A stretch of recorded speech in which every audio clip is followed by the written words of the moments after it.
The story of the Byzantine Empire begins with one of the most remarkable transformations in history.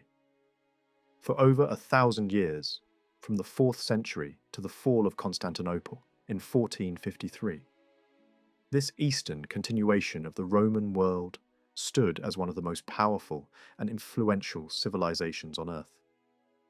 It was here that Christianity was not only accepted, but elevated into the guiding force of government and daily life. Even though the empire could be harsh and at times ruthless, its rulers and people continued to see themselves as defenders of a moral order shaped by Christian belief. This legacy would echo far beyond its borders, shaping the identity of Eastern Europe and deeply influencing regions like Russia, Greece, and the Balkans.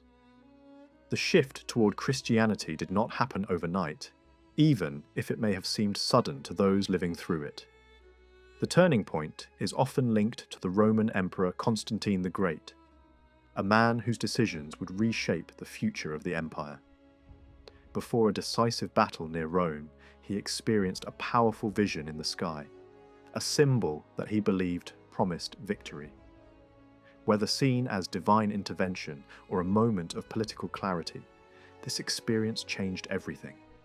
He ordered his soldiers to carry the symbol into battle, defeated his rival, and began to replace the old Roman military emblems with this new sign. The cross, once a tool of execution, was transformed into a symbol of faith and authority. Yet Constantine's relationship with Christianity was complex. He continued to honor older traditions for much of his life, only fully embracing the new faith near his death. Still, his actions laid the foundation for a Christian empire.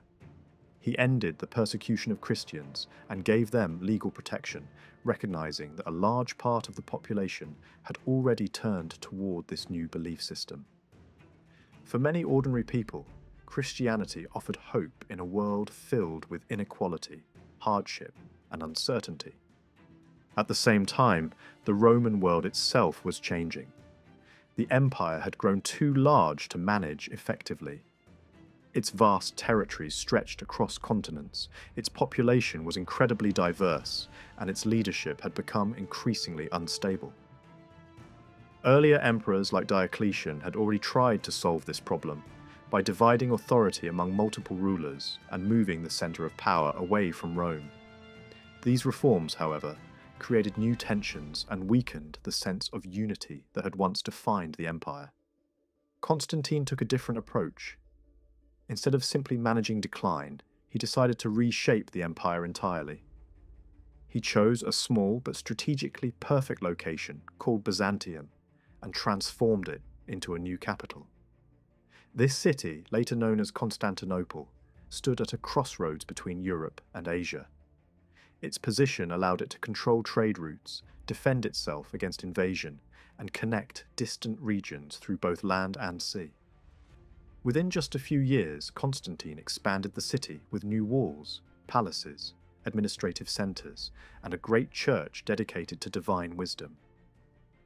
Constantinople quickly became more than just a political capital. It was envisioned as a new Rome, a center of power, faith, and culture. Unlike the old capital, however, it reflected a new kind of leadership. The emperor was no longer just a political figure, but also a sacred one, seen as a representative of divine authority on earth. This idea would define Byzantine rule for centuries, placing the emperor above all others, even within the religious hierarchy. Over time, the eastern and western halves of the Roman Empire drifted further apart. While the West struggled with invasions and political collapse, the East grew stronger and more stable. When the last Western emperor was removed from power, the authority of Rome effectively passed to the rulers in Constantinople. The Byzantine Empire became the true heir of Roman tradition, preserving its laws, culture, and administrative systems while blending them with Greek language and Christian belief. Even so, unity did not last forever. Cultural and religious difference gradually widened the gap between East and West. Leaders in Rome began to assert their independence, while emperors in Constantinople continued to see themselves as the rightful rulers of all Christendom. This tension reached a symbolic peak when Charlemagne was crowned emperor in the West, directly challenging Byzantine authority. Constantinople did not become the dazzling heart of the Byzantine world in a single generation, even though many important buildings were razed during the lifetime of Constantine. The city at first was still relatively modest when compared with famous urban centres such as Rome, Alexandria, Antioch, or even Athens. It was new, ambitious, and strategically placed, but it had not yet reached the level of grandeur that would later define it. And yet, its rise was astonishingly fast. Within a century of its foundation, its population had already surpassed that of Rome. Over time, and especially under the rule of Justinian, the city was transformed into something far greater than a political capital. It became the greatest urban showcase of its age, a place of immense wealth, ceremonial splendor, religious prestige, artistic brilliance, and commercial energy. By Justinian's era, Constantinople was no longer simply another imperial city. It had become the center of a civilization with a population that likely approached 500,000 people. The city's earliest population had originally been Greek, descended from the settlers who had founded Old Byzantium. Constantine then brought in Romans, men who wore the toga, spoke Latin, and carried with them the habits and values of the Roman world. Over time, these communities blended together. Latin gradually lost its place in daily life, and the clothing and customs of the people changed into something distinctly Byzantine. But the memory of the classical world never disappeared. In Byzantine art, especially in Gospel manuscripts, mosaics, and sacred paintings, holy figures continued to appear dressed in robes descended from ancient Greek and Roman garments. Saints, evangelists, and sacred personalities were clothed in flowing cloaks and tunics that recalled the older world, yet they were no longer shown in plain earthly colours. Their garments shimmered in radiant shades, often enriched with gold, as if they already belonged to the splendour of heaven. Even when white robes were used, the folds were rendered with rich and deep tones, giving them a luminous and majestic quality. This mixture of Roman structure and Greek imagination lay at the very core of Byzantine civilization. The Roman Empire had always been a vast and varied world made up of many peoples, and Constantinople inherited that complexity. In the new Eastern capital, Greeks and Romans together shaped a new Christian society. The Roman contribution was especially visible in government, law, order, and administration. The Byzantine state was built on discipline, classification, and careful organization. Every rank, duty, office, and public service was defined with extraordinary precision. Yet the Greek and Eastern influence became stronger and stronger as the city's prosperity attracted newcomers from Syria and other Eastern lands. These people brought with them a taste for symbolism, mysticism, and intense religious thought. Their influence helped give Byzantine culture its deeply spiritual character. The Byzantines came to love symbols, allegories, sacred mysteries, and hidden meanings, and this spirit passed into their literature, their theology, and their art. At the same time, Byzantine society preserved and reshaped the inheritance of classical Greece. The Byzantines never forgot the ancient Greek past. They read Greek myths, studied classical literature, and treated the old stories not simply as pagan memories, but as a living cultural language. Mythological themes could still be used as comparisons, examples, and artistic references. Ancient stories became tools through which Byzantines interpreted the events of their own world. So while the empire was firmly Christian, it was also deeply rooted in the literary and cultural traditions of classical civilization. This combination gave Byzantine life a special character. It was highly organized, deeply ceremonial, religiously intense, intellectually active, and still connected to the ancient Mediterranean world from which it had emerged. For all its discipline, Byzantium was not a silent or lifeless society. It was authoritarian, but not in the sense of a modern, total dictatorship. The state expected obedience, and social roles were clearly defined, yet people still preserved a strong sense of opinion and public reaction.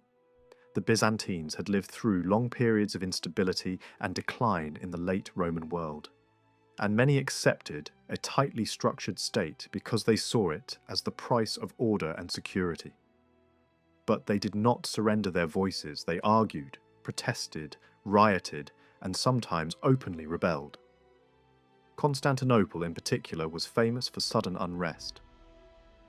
The people could be passionate, volatile, and fearless in expressing anger against officials and even emperors.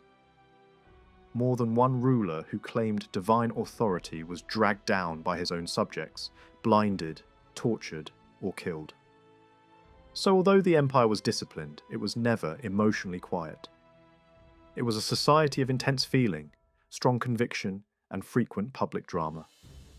War shaped Byzantine history almost from beginning to end. The Byzantines were not naturally a war-loving people, but they inherited the burden of empire and all the dangers that came with it. They had to defend vast territories left to them by Rome, and they often struggled to hold regions far from the capital against rising local powers and foreign invasions. Over time, great losses weakened the empire. Spain was lost, then much of Italy. Jerusalem, one of the holiest places in the Christian world, fell to the Persians. Constantinople itself was threatened, but the people believed that the Virgin Mary protected the city in its darkest hours and helped save it from destruction. Then came the expansion of Islam, which transformed the map of the Eastern Mediterranean. Syria, Palestine, and Egypt passed into Arab hands, and Constantinople again faced attack. The city survived, and one of the great turning points came when Byzantine forces repelled the Arabs through military skill and the use of the terrifying weapon known as Greek fire. That victory preserved the capital and much of Asia Minor. Even after this, danger never disappeared. The empire had to deal with Slavic peoples, with the rise of the Bulgars, and later with the growing power of the Russians and the Serbs. From the 11th century onward, the Seljuk Turks pressed in from the east, while the Western Crusaders, who should have been allies, instead became one of Byzantium's greatest disasters. Drawn by the fabulous wealth of Constantinople, the men of the Fourth Crusade turned away from their original mission and attacked the Christian capital itself. In 1204, they captured and brutally sacked the city, inflicting a wound from which Byzantium never truly recovered. For a time, Byzantine nobles established rival centres of power in exile, keeping alive the imperial tradition outside the capital. Eventually, Constantinople was recovered, but the empire that returned was weaker, poorer, and more fragile than before. In its final centuries, it struggled to resist the advancing Ottomans. In 1453, the last and greatest siege came. Ottoman artillery shattered the defences, the emperor died fighting on the walls, and Constantinople fell after one of the most heroic final stands in medieval history.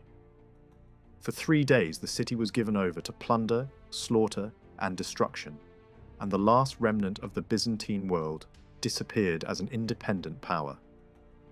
Within that long history, the reign of Justinian stands out as a moment of brilliance. Many historians see his age as the point when Byzantium fully came into its own. Under him, art reached one of its highest peaks, and the standards established in his time shaped Byzantine culture for generations. Yet the empire's cultural story was not one long, uninterrupted golden age.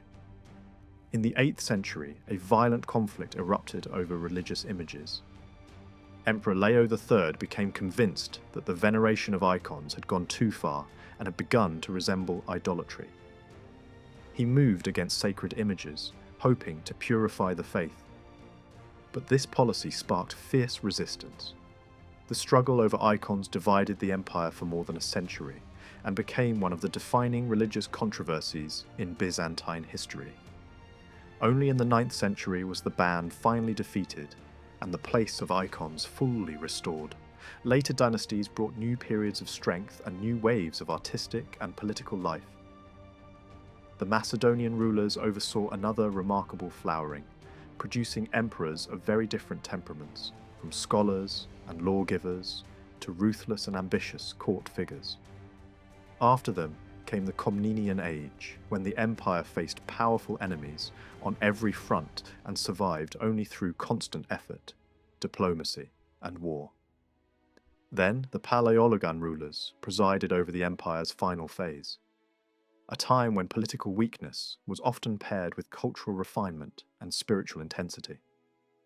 Even as territory shrank and resources faded, Byzantine civilization retained its dignity, learning, and artistic force until the very end. At the center of this world stood the emperor, a figure unlike any ordinary king. In the beginning, when Constantine ruled, the old Roman tradition still lingered.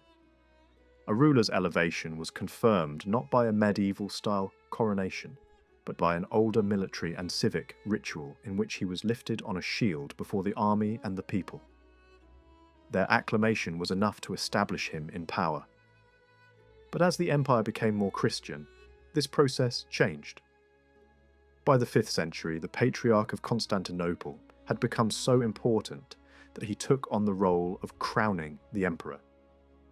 From then onward, imperial coronation became a solemn religious event, usually held in the great church of Hagia Sophia.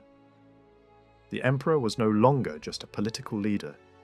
He was seen as God's chosen ruler on earth. The coronation itself grew increasingly magnificent over the centuries. Court officials, senators, military men, clergy, and representatives of the factions all appeared in carefully assigned positions, wearing robes that matched their rank and office. The emperor entered the cathedral, changed into sacred garments associated with ancient imperial tradition, and was led by the patriarch into the holiest spaces of the church. After prayer and ritual, the crown was placed upon his head, before the acclamations of the assembled crowd. Then, he sat on his throne while the great men of the empire passed before him and bowed in homage. Every movement, every garment, every gesture was part of a carefully choreographed display meant to show that imperial rule was not simply political power, but part of a sacred order. This sacred understanding of empire shaped every part of Byzantine court life. The emperor was often described as God's representative on earth. In art, he could even be shown with a halo. He was compared to the apostles, and on occasion he was described almost as a holy figure himself. His throne reflected this belief. In some ceremonies it took the form of a double seat, one side symbolically reserved for Christ. On certain holy days that side remained empty, with the Gospels placed upon it, while the emperor sat on the other side. At other times, when acting in Christ's stead as ruler of the earthly empire, he occupied the place associated with divine authority. This was not empty symbolism. It expressed the Byzantine conviction that emperor, church, and state all belong to one cosmic order. Even so, the empire never fully abandoned the old Roman idea that the ruler was in some sense chosen. At first, the throne was not automatically hereditary. A ruler could name a successor. Family members might claim the right to choose, or the Senate could intervene when necessary. Birth did not always determine destiny. Men from humble origins could rise to the throne, and this remained one of the striking features of Byzantine political life. Over time, however, dynastic habits became stronger. Emperors began to designate sons as heirs, and eventually the ideal of hereditary succession became more normal. Even then, the oldest son was not always the chosen one. Special importance attached to children, born while their father already reigned. especially those born in the famous purple chamber of the palace.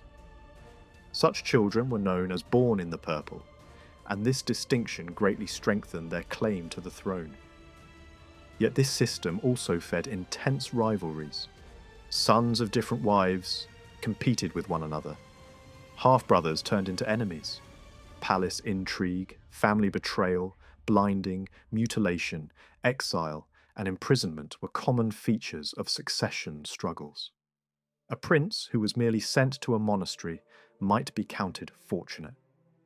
Behind the glitter of ceremony lay a world of fear and ambition. The purple of empire was glorious, but it was also dangerous. Marriage within the imperial house was itself a public spectacle of enormous importance. Imperial weddings were conducted with intense ceremony, rich garments, sacred ritual, music, and formal processions. The bridal couple appeared crowned, and the patriarch performed the rite in full splendor. Afterward, high officials prostrated themselves before the newly married sovereigns, and choirs from the great city factions welcomed them with song. These scenes reveal the theatrical quality of Byzantine rulership. Public life was wrapped in symbolism, and major political events were staged with all the force of sacred drama. Women in Byzantium lived under more restrictions than women in ancient Rome, but that does not mean they were politically unimportant. Empresses could play major roles, influence policy, shape dynasties, and at times rule directly. They were often expected to remain within the women's quarters and appear less frequently in public, yet many proved decisive in moments of crisis. The most famous example is Theodora, wife of Justinian. Before her marriage, she came from a far more humble and controversial background than traditional aristocratic standards would have approved. But once she became empress, she rose to the demands of power with extraordinary force. During the Great Rebellion that nearly destroyed Justinian's throne, when the palace burned and the emperor considered fleeing, it was Theodora who refused despair. She declared that imperial power was worth dying for, and that exile was worse than death. Her courage restored Justinian's resolve, and the rebellion was crushed. Without her, one of the greatest reigns in Byzantine history might have ended in disaster. Other imperial women also left strong marks on Byzantine history. Some tried to rule through sons or stepsons, others acted as regents, and a few ruled in their own name. Irene became one of the most powerful of them all, governing the empire herself and showing that, despite resistance, a woman could occupy the highest place in Byzantine politics. Yet her reign also reveals the harshness of imperial life, because she eventually turned against her own son and had him blinded. Such acts remind us that Byzantine court politics could be as merciless within the family as outside it. The emperor's household lived within one of the most magnificent palace complexes in the medieval world. Until the 12th century, the Great Palace of Constantinople served not only as the home of the ruling family, but also as the living centre of government, ceremony, diplomacy, religion, and court society. It was not a single massive building in the Western style, but a vast enclosed world of separate palaces, halls, chapels, gardens, courtyards, and ceremonial spaces spread across a splendid site above the sea. From there, one could look across the waters toward Asia and over the great approaches to the city. Within its walls were preserved holy relics, precious treasures, and the symbols of imperial authority. The emperor's official quarters, the empress's residence, ceremonial churches, audience halls, and throne rooms all formed part of this enormous sacred and political landscape.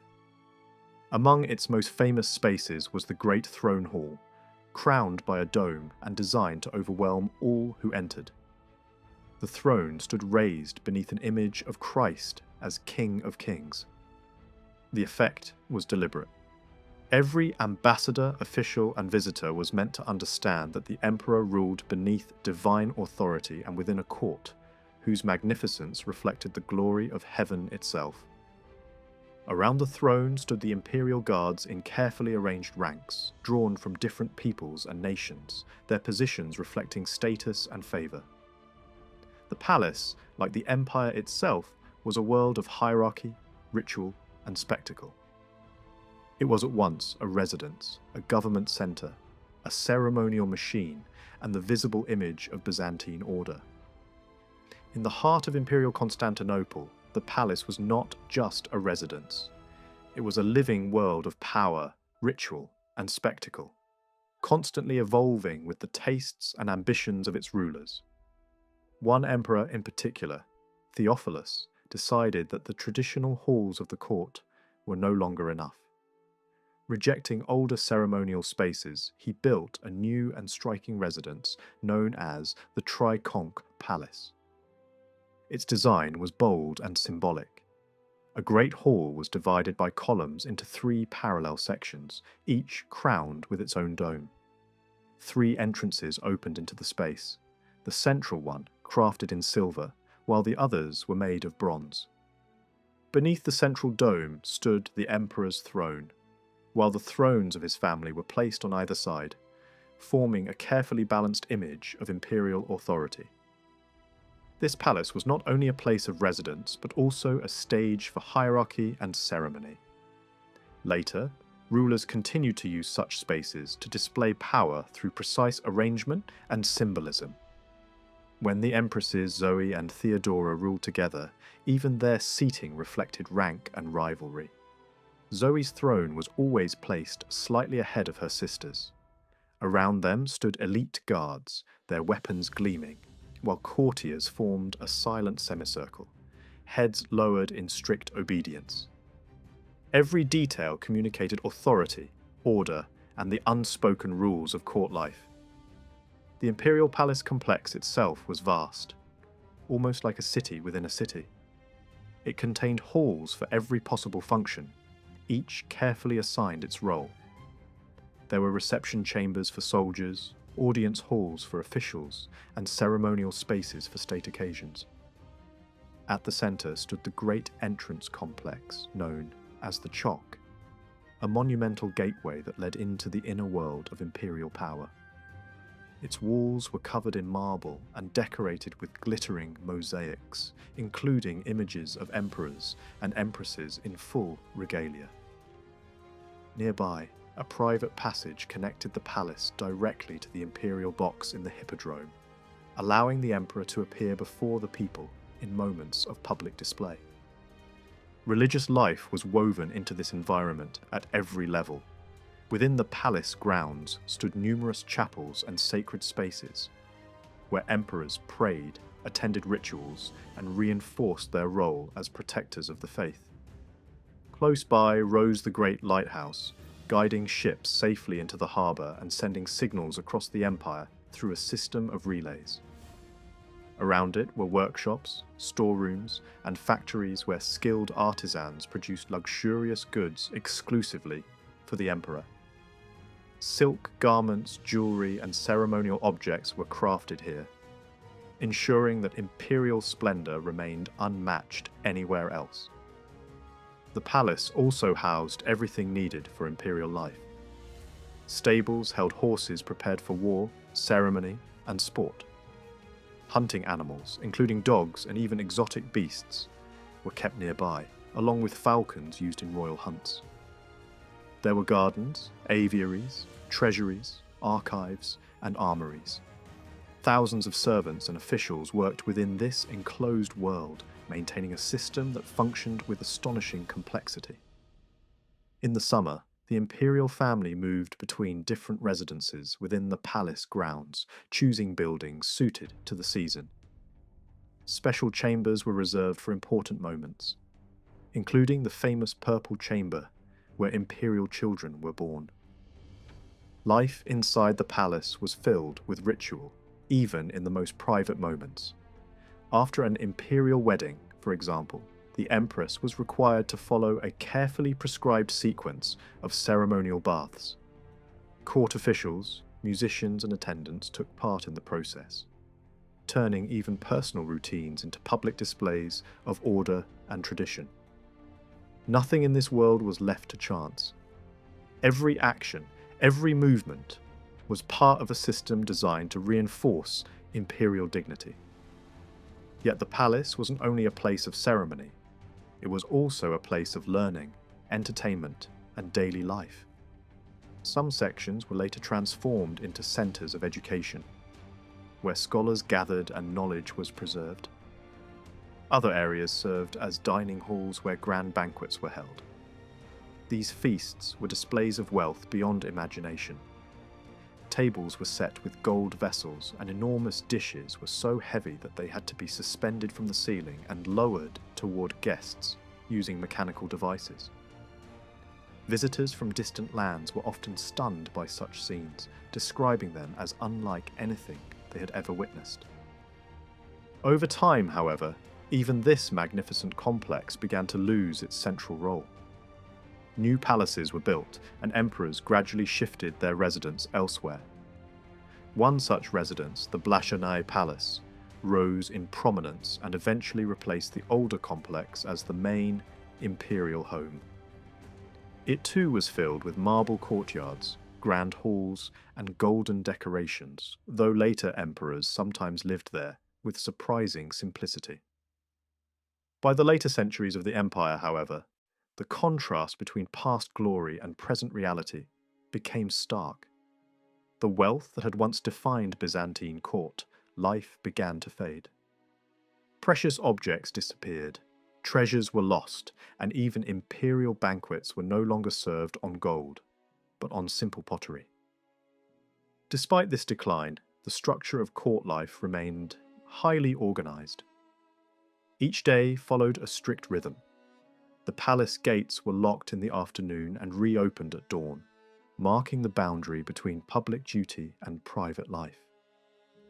Within those walls, the emperor and his family found moments of relaxation. They practiced sports such as archery and javelin throwing, watched wrestling matches, or enjoyed games brought from distant lands, including chess and polo.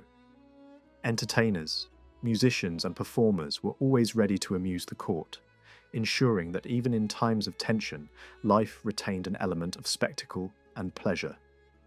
Public life, however, was never far away. The people of Constantinople were known for their passion and unpredictability. They could celebrate a new ruler with songs and dances, or rise in anger against one they despised. Riots and revolutions were not uncommon, and emperors who failed to satisfy the people could quickly lose their throne. Yet even in rebellion, the idea of empire itself remained deeply respected. The emperor might fall, but the institution endured. To maintain this sense of authority, the Byzantine court developed one of the most elaborate ceremonial systems in history. Every appearance of the emperor was carefully planned, from the clothes he wore to the route he followed. Processions through the city were transformed into spectacles of light, colour, and sound. Silk banners, golden ornaments, and richly dressed crowds filled the streets, creating scenes that resembled moving works of art.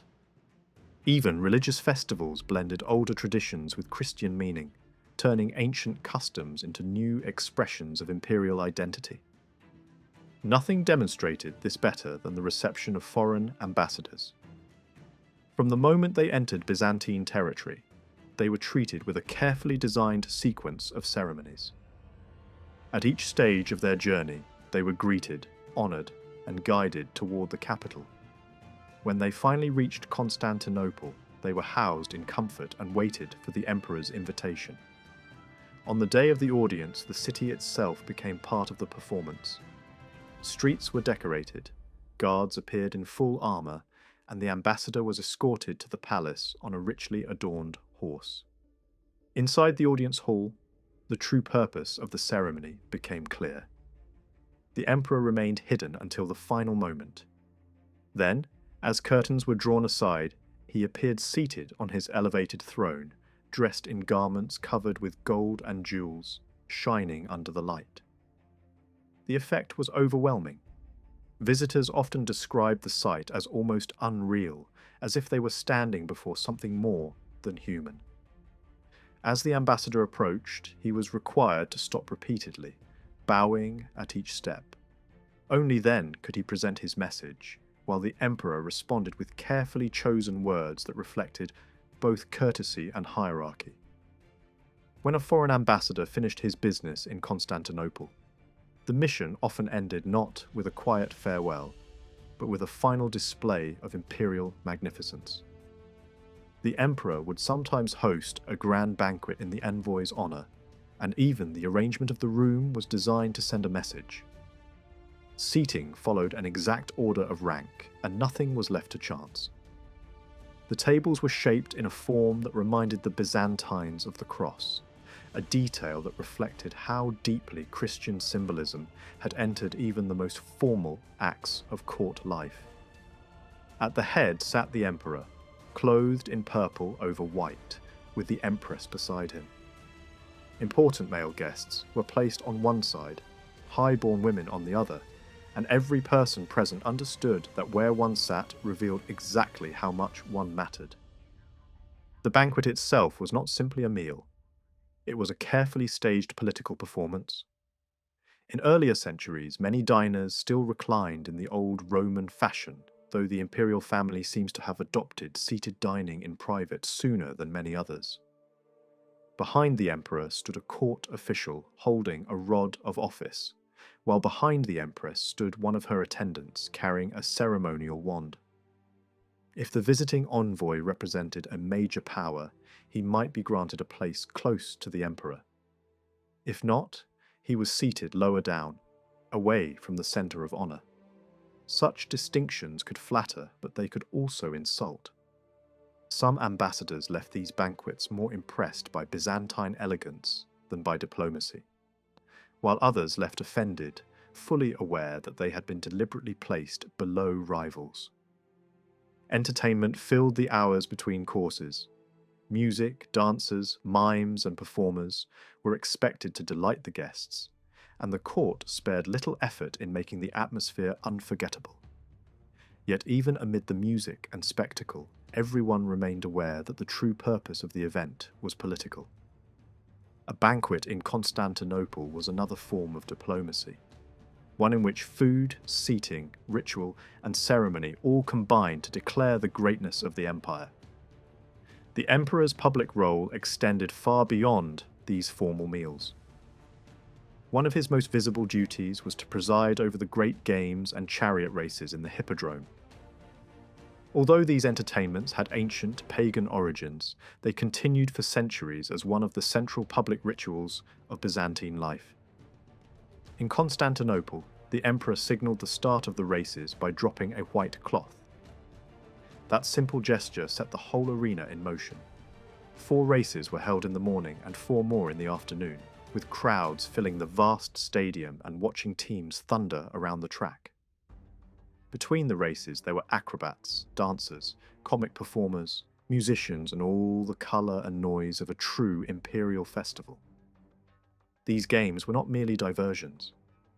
They were moments when ruler and people met in full view of one another. The emperor sat in his special box overlooking the hippodrome, visible to the masses, while the city watched not only the races but also him. Victorious charioteers received prizes from imperial hands, and the lunch held between the racing sessions could itself become a further display of royal hospitality. The hippodrome was therefore more than a sports arena. It was a place where politics, ceremony, entertainment, and public emotion all came together. Cheers, resentment, admiration, and anger could all erupt there with equal force. Behind this public splendor, the emperor's daily life was disciplined and demanding. His morning began early, with ritual knocking at his chamber door. He dressed without theatrical help and went directly to pray before a sacred image. Only after prayer did he take breakfast, seated on his golden throne. Then the serious work of ruling began. Ministers, officials, and senior figures of the administration came before him, dressed in robes that reflected their office and standing. With the exception of the patriarch, they remained standing in his presence. Matters of state, law, administration, appointments, disputes, and military concerns all passed before the emperor's attention. He was expected to supervise nearly everything. The patriarch, as the leading churchman of the empire, sometimes stayed to dine with him after official business had ended. Even this meal followed ceremonial habits. Both men set aside their formal robes before dining and resumed them afterward, and their leave-taking was marked by gestures of mutual respect. In Byzantium, political and religious authority were constantly intertwined, and even a shared meal between emperor and patriarch reflected the balance between throne and church. Documents were another major part of imperial life. The emperor had to approve and sign a vast number of official texts. At first, these were written on parchment, and later special paper came into use. His name and titles appeared prominently at the top, while his signature was placed at the bottom in purple ink, the colour reserved for imperial authority. These were not just letters or decrees. They were instruments of government, carrying law, commands, privileges, and diplomatic messages across the empire and beyond it.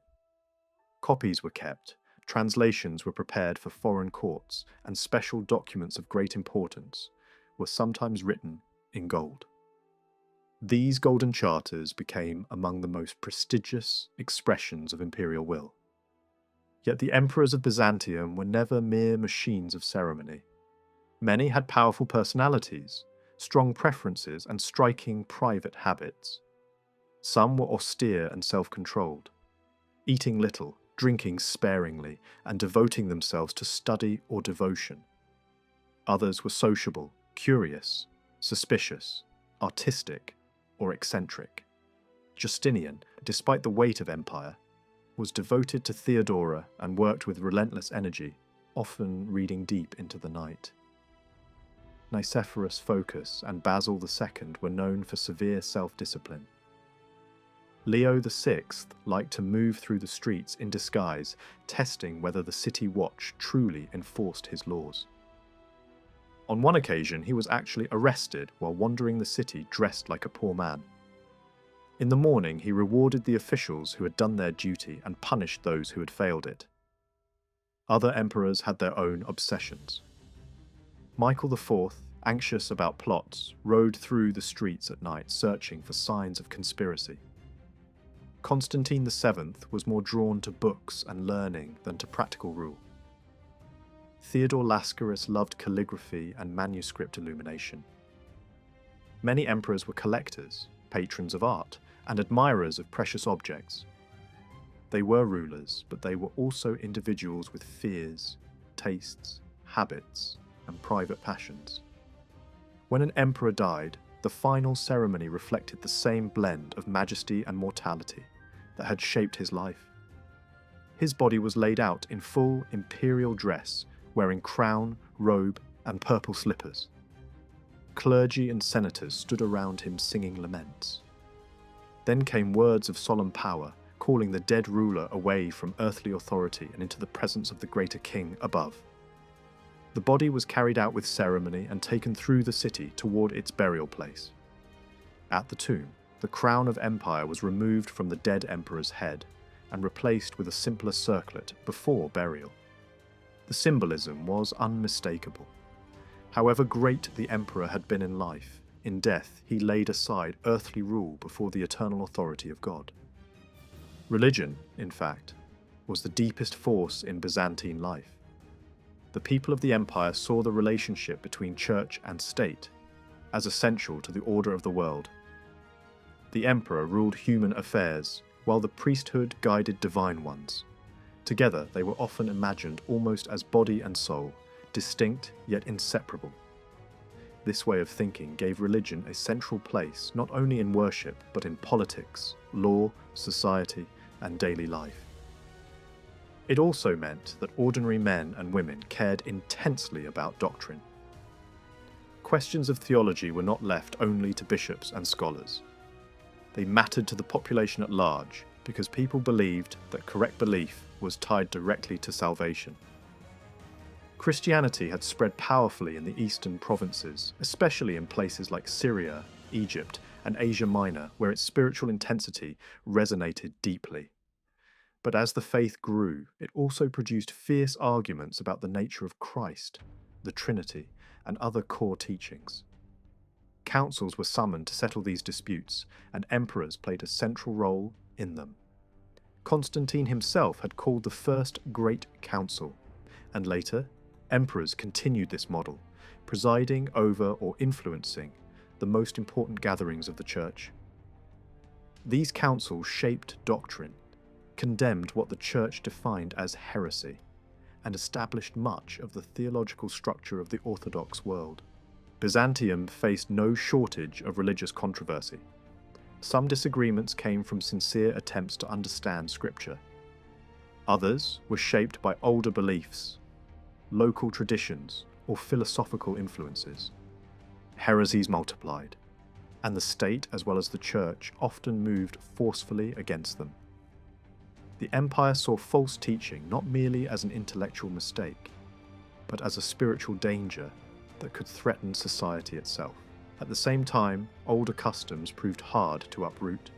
Pagan festivals, seasonal rites, harvest celebrations, and folk beliefs survived stubbornly beneath the surface. The Church often responded not by destroying these customs completely, but by reshaping them, giving them Christian meaning and drawing them into the life of the faith. Superstition also remained powerful. Belief in demons, the evil eye, magic, astrologers, and hidden forces continued across the centuries. Even educated people could be drawn into such practices. Emperors consulted astrologers, ordinary people wore amulets, and fear of unseen dangers lingered even in a society so deeply committed to Christian doctrine. The Church condemned many of these practices, but they were never entirely removed from Byzantine life. Even so, the Church itself remained enormously strong. The emperor played an important role in religious ceremonies and had great prestige in church affairs. But he could not simply force the Church to accept whatever doctrine he liked. In matters of belief, the clergy and the broader tradition of the Church retained real authority.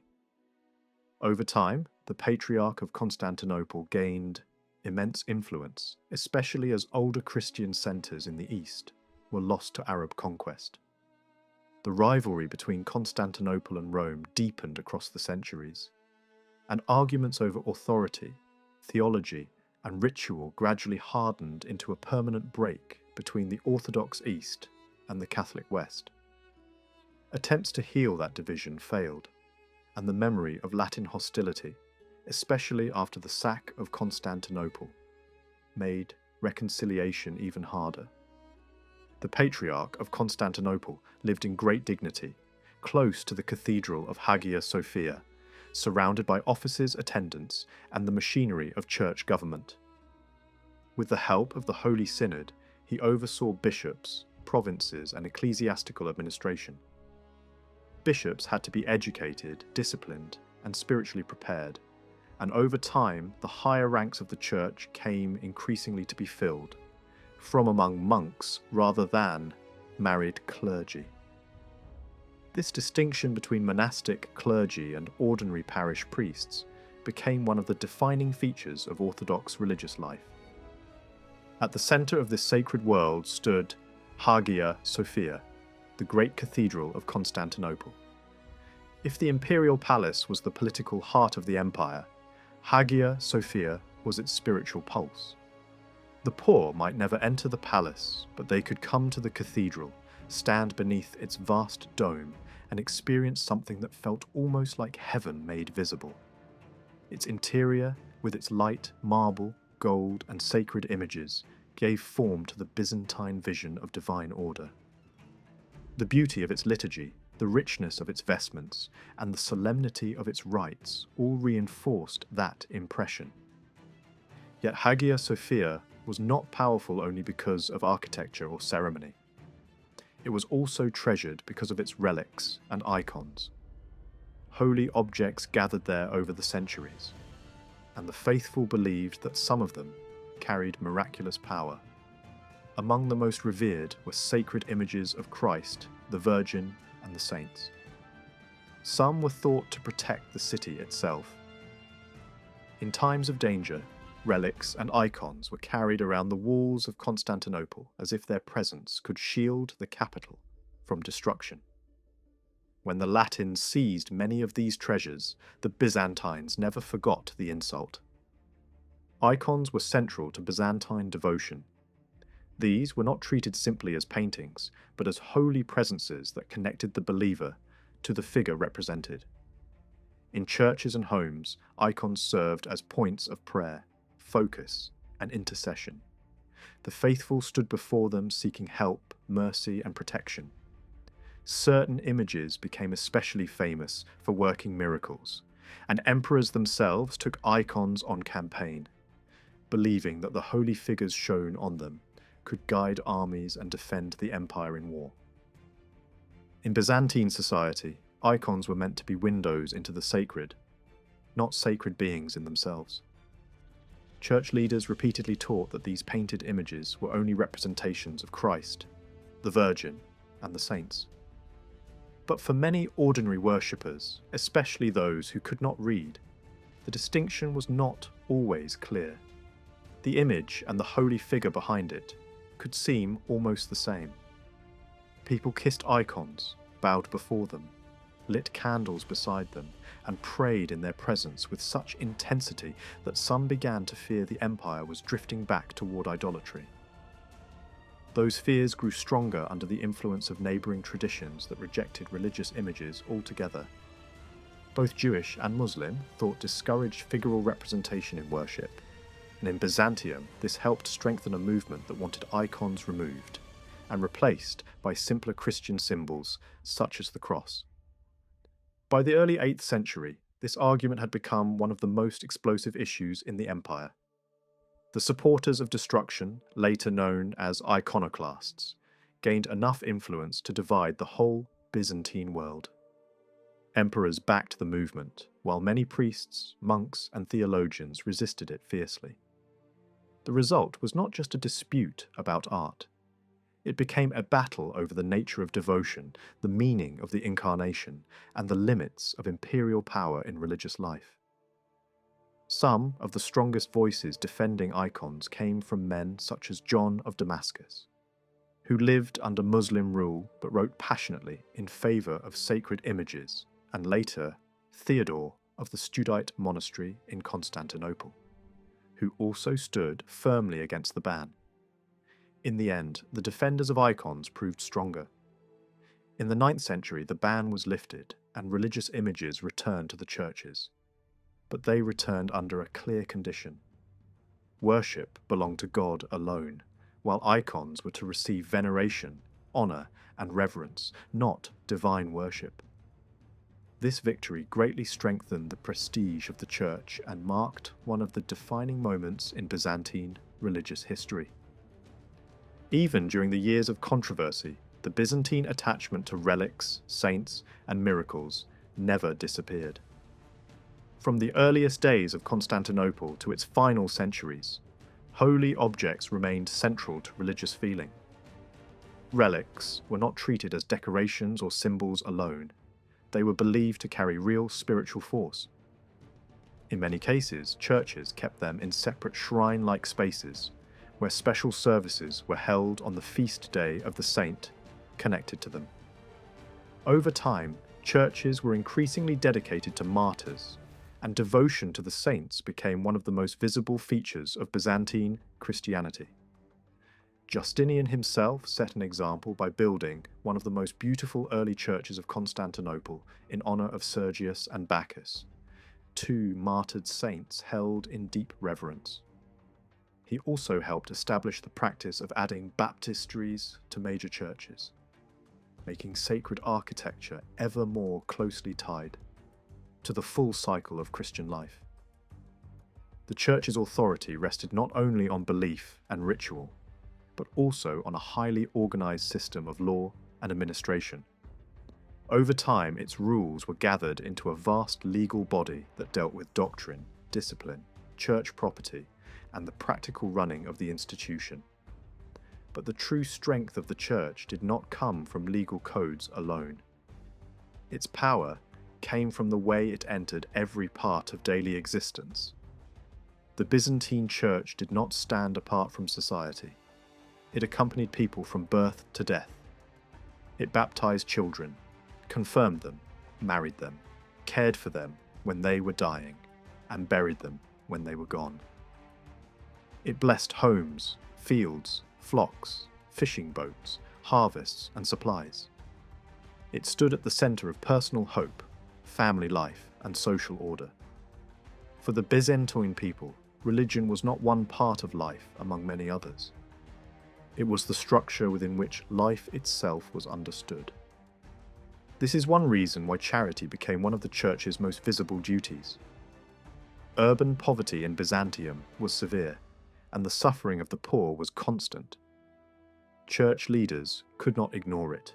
Stories of compassionate bishops and patriarchs circulated widely because they reflected what believers expected the church to do.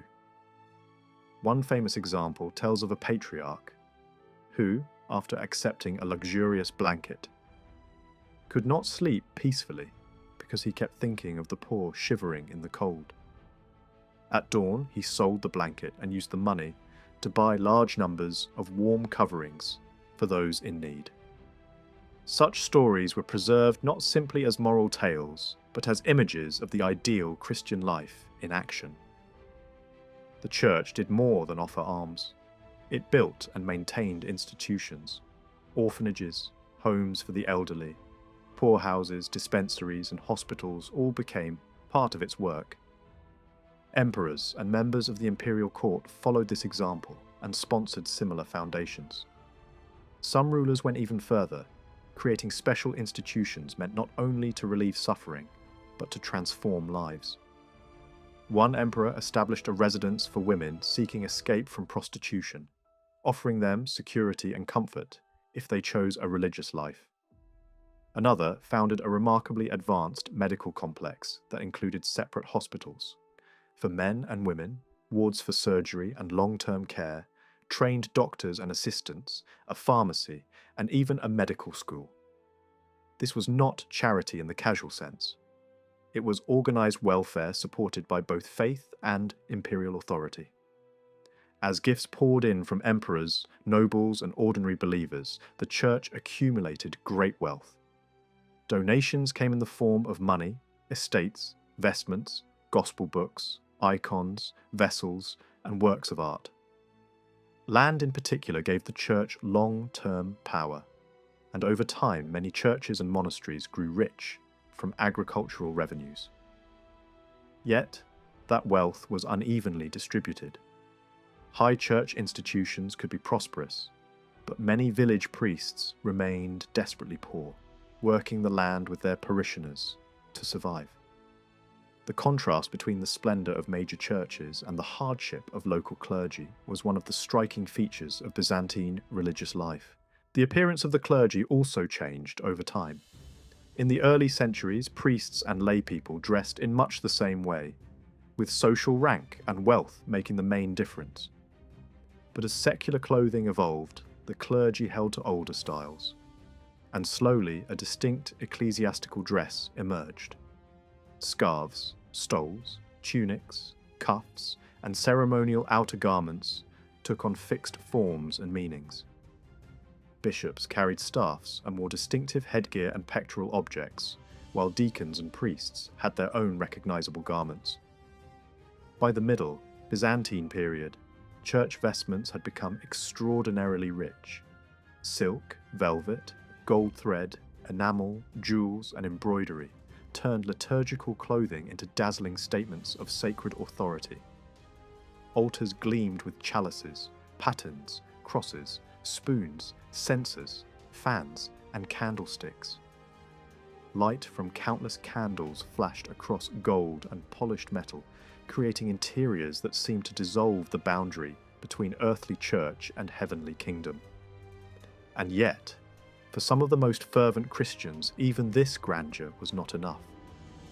Many believers came to feel that true holiness required something more radical than service within ordinary society.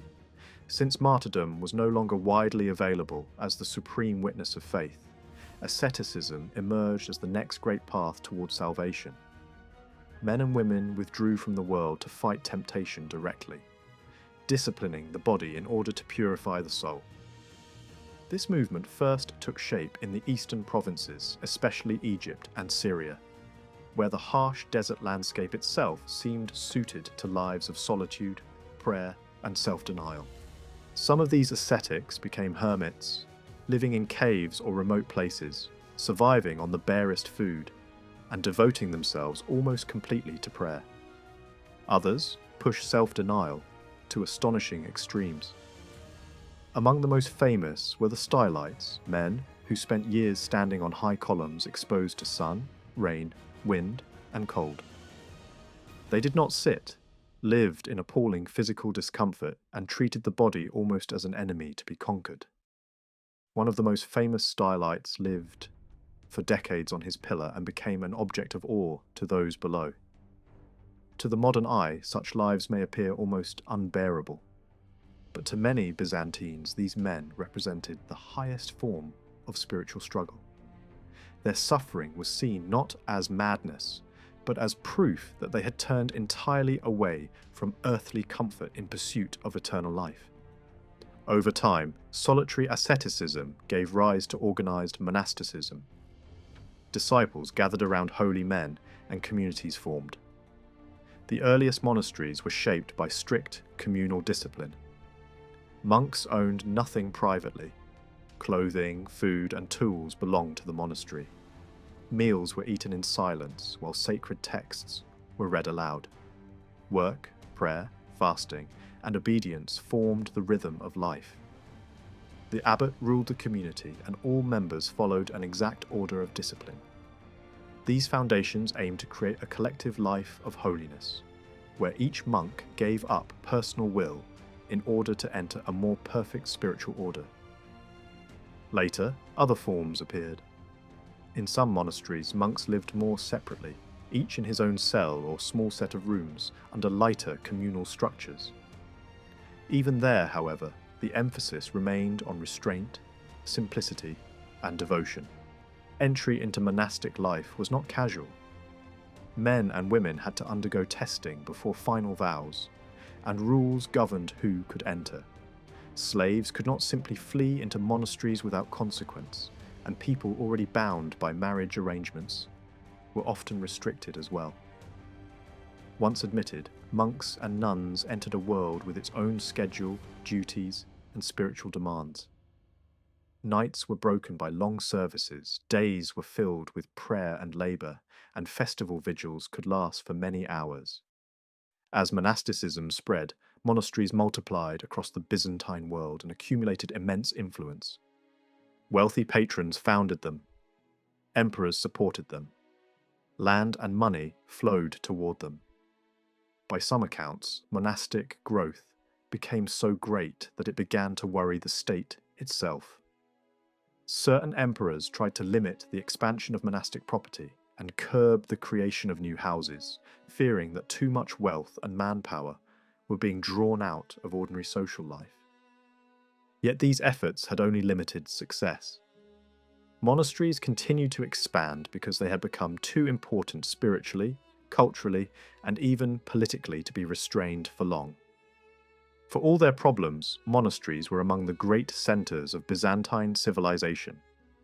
They preserved learning, copied books, trained clerics, cultivated art, and served as places of reform.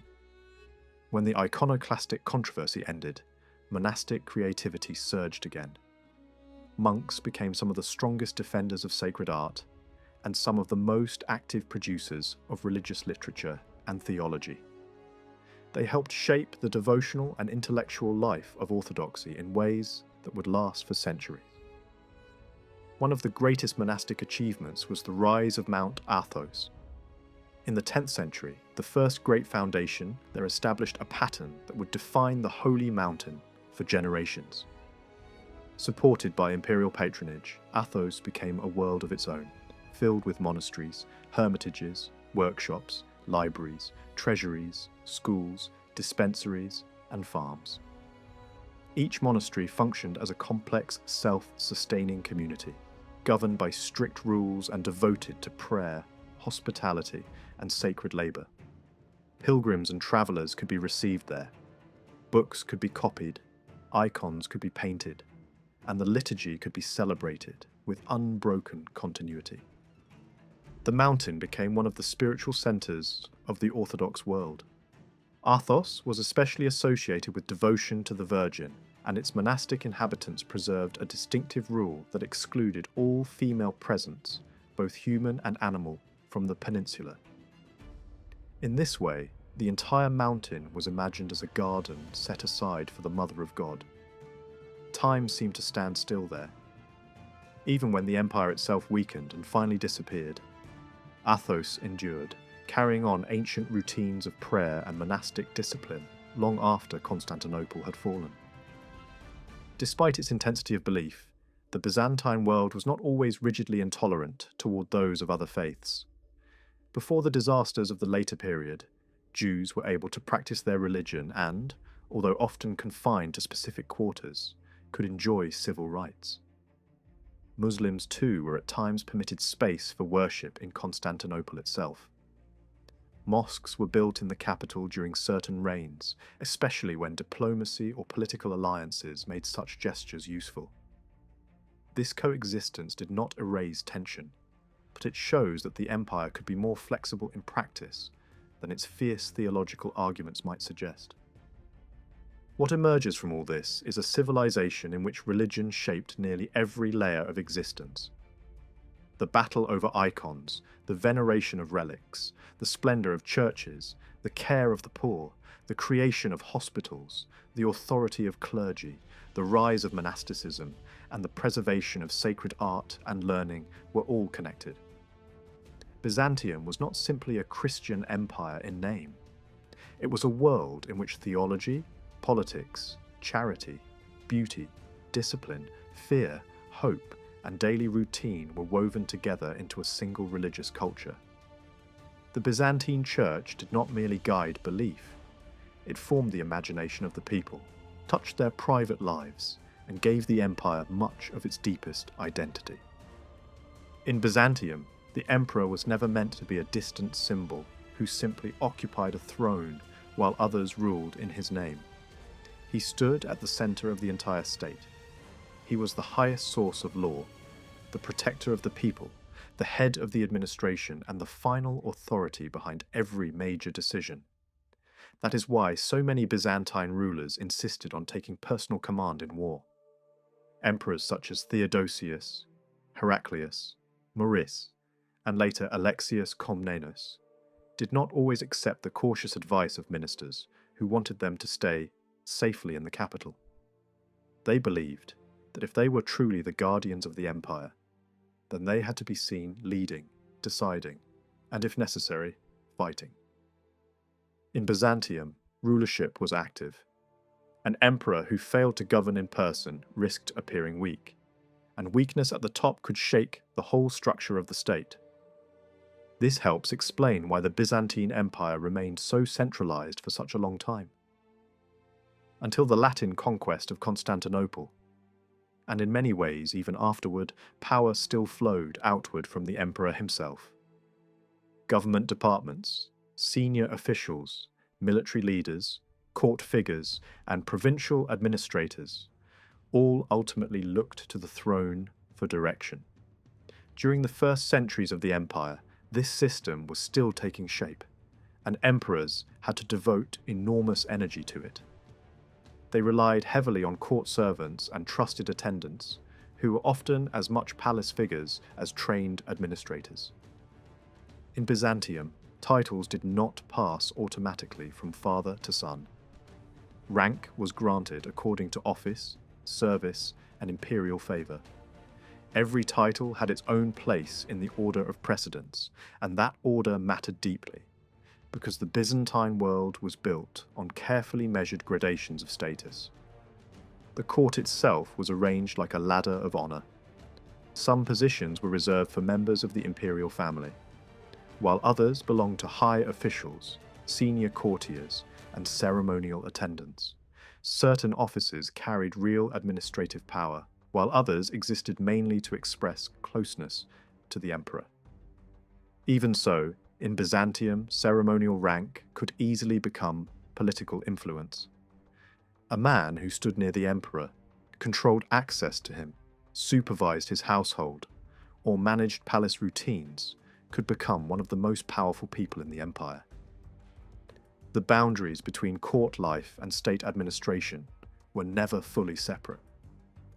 In many cases, the same men who organized the emperor's daily world also helped govern the empire. One of the most important of these figures was the official who oversaw the central offices of government and the imperial household. He selected administrators, supervised the machinery of state, organized court ceremony, and took responsibility for the emperor's safety. He also dealt with foreign envoys and managed many aspects of communication across the empire. Because so much passed through his hands, he became one of the most powerful men in Byzantium, second only to the emperor himself in practical influence. He could reward, promote, delay, report, and shape policy. With so much power concentrated in one office, temptation was inevitable. Bribery, favoritism, and manipulation often crept in. But in a state as large and complex as Byzantium, such an office was also necessary. The empire could not function without men who could connect the court to the provinces and keep information moving back to Constantinople. Out of this need grew one of the most striking features of Byzantine government: a network of messengers, agents, and informers who reported on conditions across the empire. At first, these men were simply couriers and trusted servants, carrying messages between the capital and the provinces. But over time, they became something much larger. They gathered news, watched officials, reported on misconduct, and warned of possible threats. In effect, they formed an early intelligence network. Their existence reflected both the strengths and the anxieties of the Byzantine state. A centralized empire needed constant information to survive, especially one surrounded by enemies and regularly threatened by rebellion. But such a system also revealed how suspicious Byzantine politics could become. Officials were watched, governors were checked, and the emperor's safety depended not only on armies and guards, but also on information. Protecting the emperor was itself a major concern. When the ruler was popular and respected, this might not seem difficult. But Byzantium was a land of sudden coups, palace revolutions, and military conspiracies. In troubled times, the throne could become dangerously unstable. The men responsible for guarding the emperor therefore held an importance out of all proportion to their formal rank. Over time, the imperial bodyguard became larger and more elaborate, partly for real security and partly for visual effect. The emperor had to appear untouchable. That appearance was created by disciplined ranks of armed guards drawn from different lands and peoples. Some of the most famous were the Varangians, warriors of northern origin recruited through the lands of the Rus. Others came from the Western world. Their foreign birth made them seem more dependable, because they were tied to the emperor personally rather than to local aristocratic factions. Standing behind the throne in full armor, carrying axes and swords, they were both protectors and symbols. They reminded every visitor that the emperor was defended by loyal force from the ends of the earth. Ceremony was another essential part of government. In Byzantium, order had to be seen as well as enforced. That is why the official who managed court ceremonial played such a large role. He organized coronations, baptisms, funerals, triumphs, ambassadorial receptions, processions, religious festivals, and countless public appearances. He oversaw the routes the emperor would take, the decorations placed along the streets, the musicians, guards, clergy, and officials who would appear, and the precise timing of every movement. Nothing was left to chance. A procession through Constantinople was planned almost like a theatrical production, designed to impress the people and visitors alike. Streets were swept, decorated with greenery and hangings, and filled with officials wearing the proper dress of office. The official directing these events carried his own staff of authority and moved at the centre of a world where ritual itself had become a form of power. This ceremonial order extended even into something as basic as bread. Feeding Constantinople was not simply an economic matter. It was a political and symbolic responsibility of the emperor. Grain supply was treated as a matter of state because the stability of the capital depended on it. From the beginning, special systems were created to ensure that the city received enough wheat, flour, and bread. Grain was transported across long distances, stored carefully, redistributed, and finally turned into loaves by bakers who worked under government rules. Prices were controlled. If bread had to be sold below cost, the state compensated the bakers. When shortages threatened, extra grain could be drawn from other regions.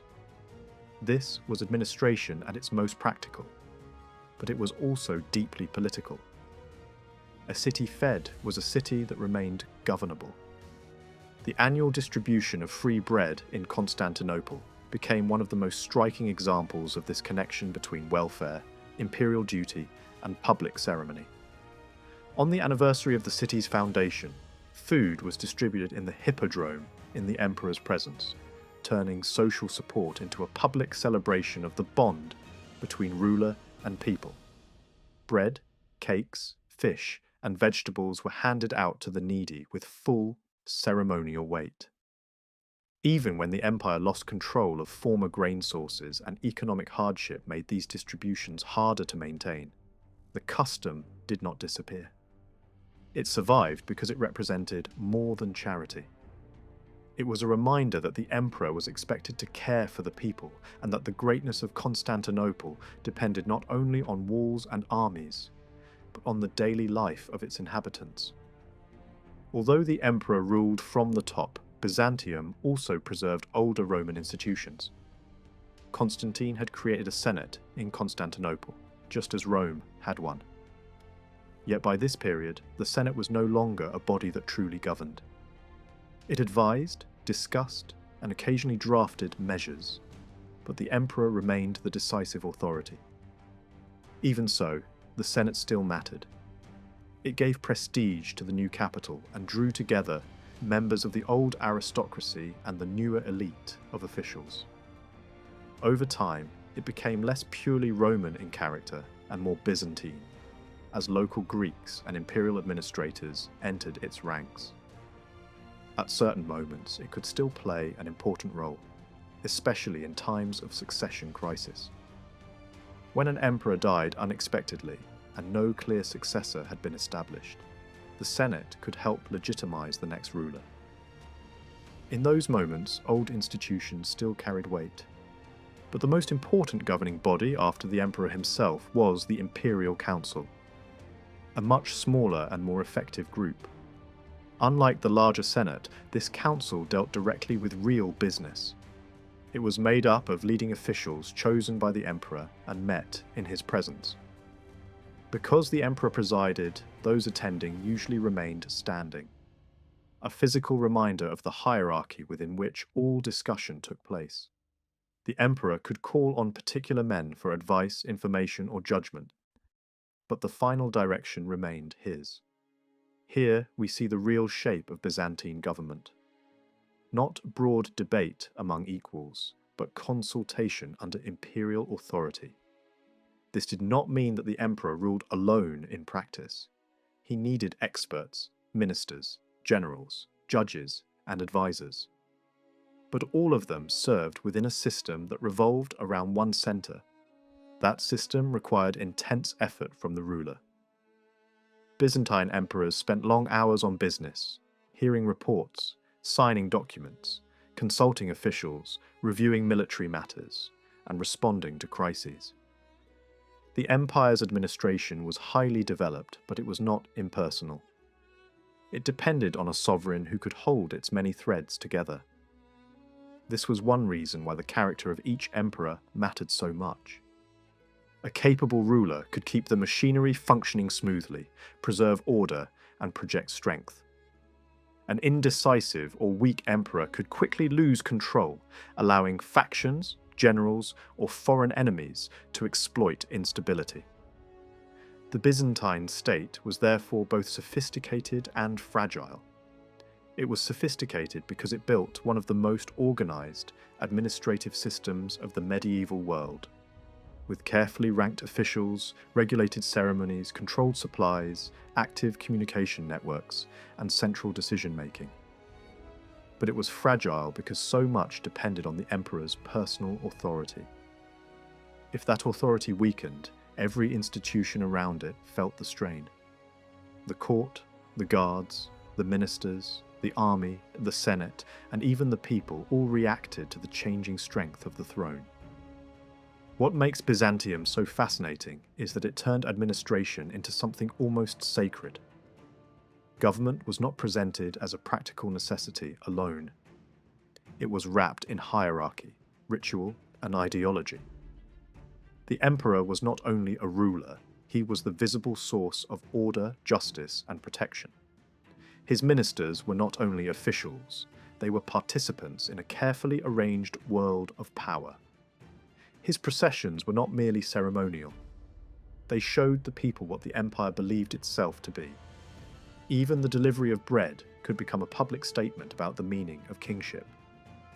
By the Middle Byzantine period, government had become too large and too complicated to be directed through a small inner council alone. The old cabinet still existed, but it no longer carried the same weight it once had. Instead, the emperor relied on a much broader circle of senior officials, experienced administrators, military officers, and leading courtiers. These men formed the real working machinery of the state. There was no formal prime minister in the modern sense. Byzantium did not place power in the hands of one single minister standing beneath the ruler. The emperor himself remained the center of decision-making, assigning tasks to whichever official he trusted most, and expecting every department to answer directly to him. That system gave the empire both strength and tension. It could move quickly when an emperor was capable and energetic, but it also meant that the whole structure depended heavily on the quality of the man on the throne. As the centuries passed, the number of high officials increased, and this was especially true in the military sphere. The empire was under growing pressure, and the army became more and more essential to survival. Byzantine administration therefore evolved not as a fixed machine, but as a living system that shifted according to danger, opportunity, and necessity. In its early form, the empire had been divided into provinces, dioceses, and smaller districts.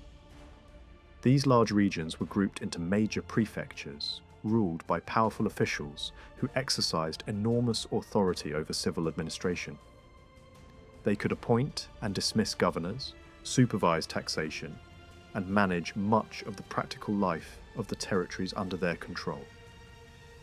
Yet even at the height of their power, they did not fully command the army. The emperor remained careful about allowing too much authority to gather in one pair of hands. Over time, however, the empire's needs changed. The old provincial system gave way to something more defensive and more militarized. The countryside was reorganized into regions designed not simply for administration, but for war and survival. These districts, known later as themes, became the backbone of Byzantine government for centuries. They were especially important in Asia Minor, where the population was dense and the danger of invasion constant. Eventually the system spread more widely, and the empire was divided into a network of such military administrative zones. In each of them, power was shared among officials who oversaw commerce, justice, finance, customs, communications, local industries, and petitions to the emperor. In theory, they still answered directly to Constantinople, In practice, as central authority weakened, many of these governors began to act more like local rulers than obedient servants of the throne. By the final phase of Byzantine history, the old structure had begun to collapse. Whole regions slipped out of firm imperial control, and what remained of the empire was often divided among members of the imperial family or powerful local figures who ruled almost like small kings. They still acknowledged the emperor's seniority, but their obedience was often formal rather than real. This was one of the great tragedies of the late empire. A state that had once been admired for its central discipline gradually became fragmented, with provincial rulers behaving more and more independently, just when unity was needed most. In the earlier centuries, the empire had preserved several old Roman offices, though many of them became more ceremonial than practical. One of these was the consulship. At first, both Rome and Constantinople had their own consuls, and the office still carried great prestige. But it also required enormous personal expense. Consuls were expected to finance public celebrations, entertainments, and official displays on a lavish scale. The burden became so heavy that the office eventually disappeared.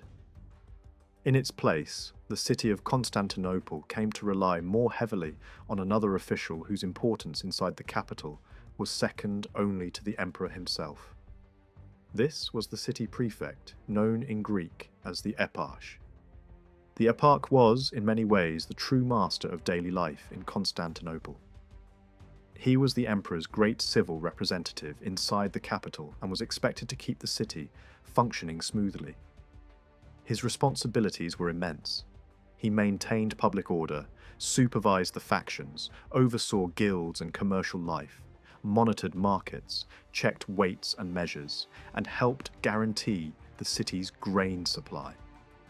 He also held major judicial authority, which made him one of the busiest officials in the empire.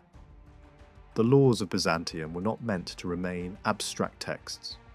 They had to be drafted, interpreted, enforced, and revised, and much of this work passed through hands like his. Law itself was one of Byzantium's greatest inheritances from Rome, but the empire did not merely preserve Roman law unchanged. It reshaped and reorganized it.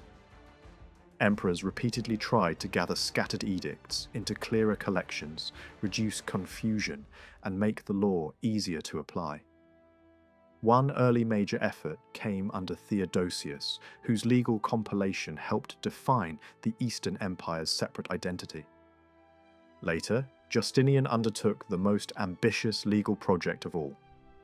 Under his authority, Roman laws from earlier centuries were gathered, organized, and issued in a great imperial code.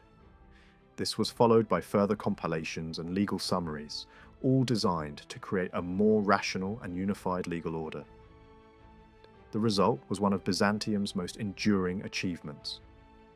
These texts shaped the empire for centuries, and later influenced the legal development of parts of Europe, long after Byzantium itself had fallen. At first, these great legal works were written in Latin, because Latin was still the traditional language of law and government.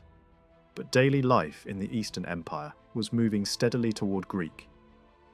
As the centuries passed, Greek displaced Latin more and more thoroughly, until it became the official language of the state. This was not a small change. It marked a deeper transformation in the empire's identity.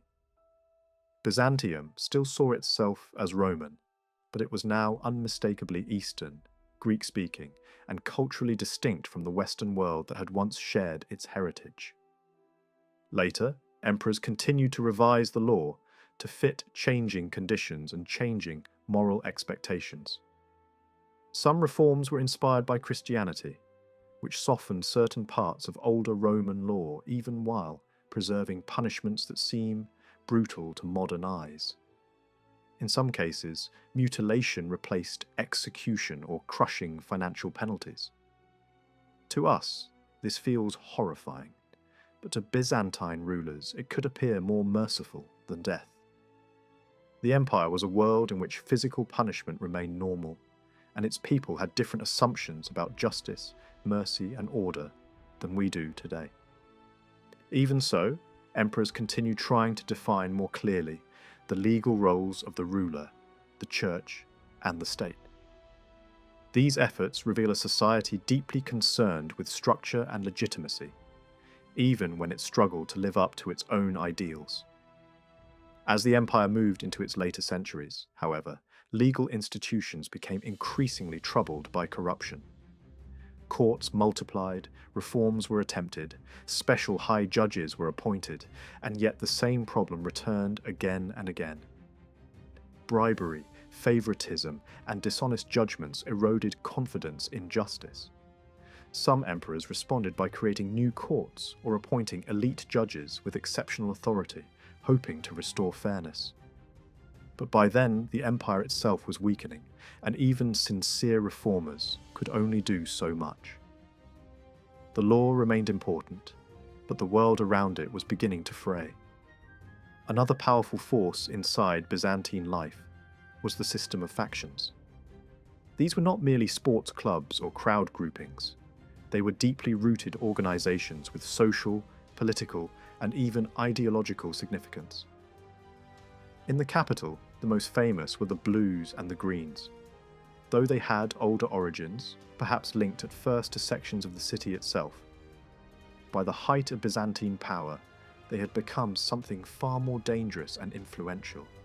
They had their own supporters, identities, rivalries, and often distinct social bases. One faction tended to draw more from landowners and established elites, the other more from commercial and urban groups. Each had its own traditions, public role, and political weight. Their most visible arena was the hippodrome, where they competed in the races and led the roar of the crowd. But they were far more than sporting associations.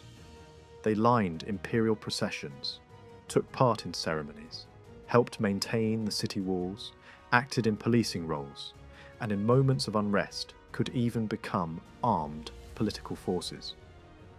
This made them both useful and dangerous. They gave structure to public life, but they could also help bring down an emperor.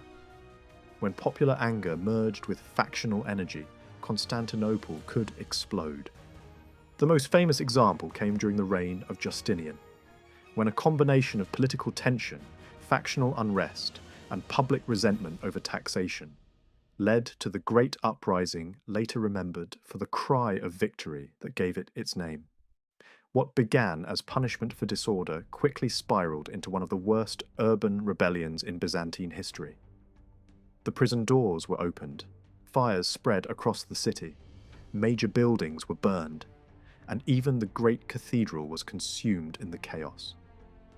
The factions, the urban crowd, and angry provincials fed one another's fury until the throne itself seemed ready to fall. Only determined resistance, and above all the courage shown inside the palace at a critical moment, saved Justinian from losing everything. The rebellion was crushed, but it revealed just how explosive the capital could be when political grievance and factional power joined together. Finance was another immense concern of the state. In the early centuries, major taxes were gathered through structures linked to the great prefects, especially in the countryside. The most important burden fell on land and population together, tying taxation closely to the agricultural base of the empire. As the administrative map changed, so too did the offices that managed revenue. Special treasury officials emerged, and eventually the financial administration was divided into increasingly specialized branches. Accountants, record keepers, treasury officers, and secretaries all became part of a growing fiscal world. The empire taxed land, trade, customs, industries, consumer goods, quarries, wine, livestock, and urban property. Nothing of value escaped the attention of the state for long. At its height, this system produced astonishing wealth. The empire drew resources from both countryside and city, from crown lands and private taxation, from domestic industry and international trade. Yet the same fiscal system was always under pressure. Officials skimmed revenues, private contractors cheated, peasants resisted taxes, and regional governors sometimes intercepted money before it reached the centre. Economic difficulty did not come only from foreign invasion or military loss. It also came from extravagance, from weak rulers, from swelling bureaucracies, and from a growing gap between what the state tried to control and what it could truly enforce. Byzantine government regulated nearly every aspect of life. Prices and wages could be fixed. Trade required licenses. Travel could require permission. Supplies, transport, and professional activity were all subject to rules. As the empire became more complicated, the bureaucracy had to grow with it. Departments multiplied. Offices that began with narrow tasks expanded into whole ministries. One branch managed military equipment, and then came to oversee the workshops producing it. Another supervised army horses and became tied to breeding lands. Another dealt with foreigners and turned into something like a housing bureau for visitors. The number of officials required for such a state naturally rose over time. This made Byzantium highly organized, but also expensive. Yet what is remarkable is that the machine kept functioning for as long as it did. There were certainly selfish and corrupt men in high office. Some sold appointments, evaded taxes, or used the state for personal gain. But many officials, especially below the very top, seemed to have served with real seriousness and dedication despite relatively modest pay. Junior clerks and notaries were not richly rewarded. Many officials were paid partly in goods rather than cash. Senior officers received more impressive compensation and ceremonial robes, but even they remained dependent on imperial favour. They were not secure nobles, ruling in their own right while holding office. They were servants of the emperor, expected to live in Constantinople while in service, and to accept that dismissal could mean retreat to their estates in disgrace. Over time, however, another force grew stronger than the bureaucracy itself: the landed aristocracy. High officials, old noble families, and the richer elements of society accumulated enormous estates. By the age of Justinian, many had already become wealthy and influential enough to challenge the interests of the state.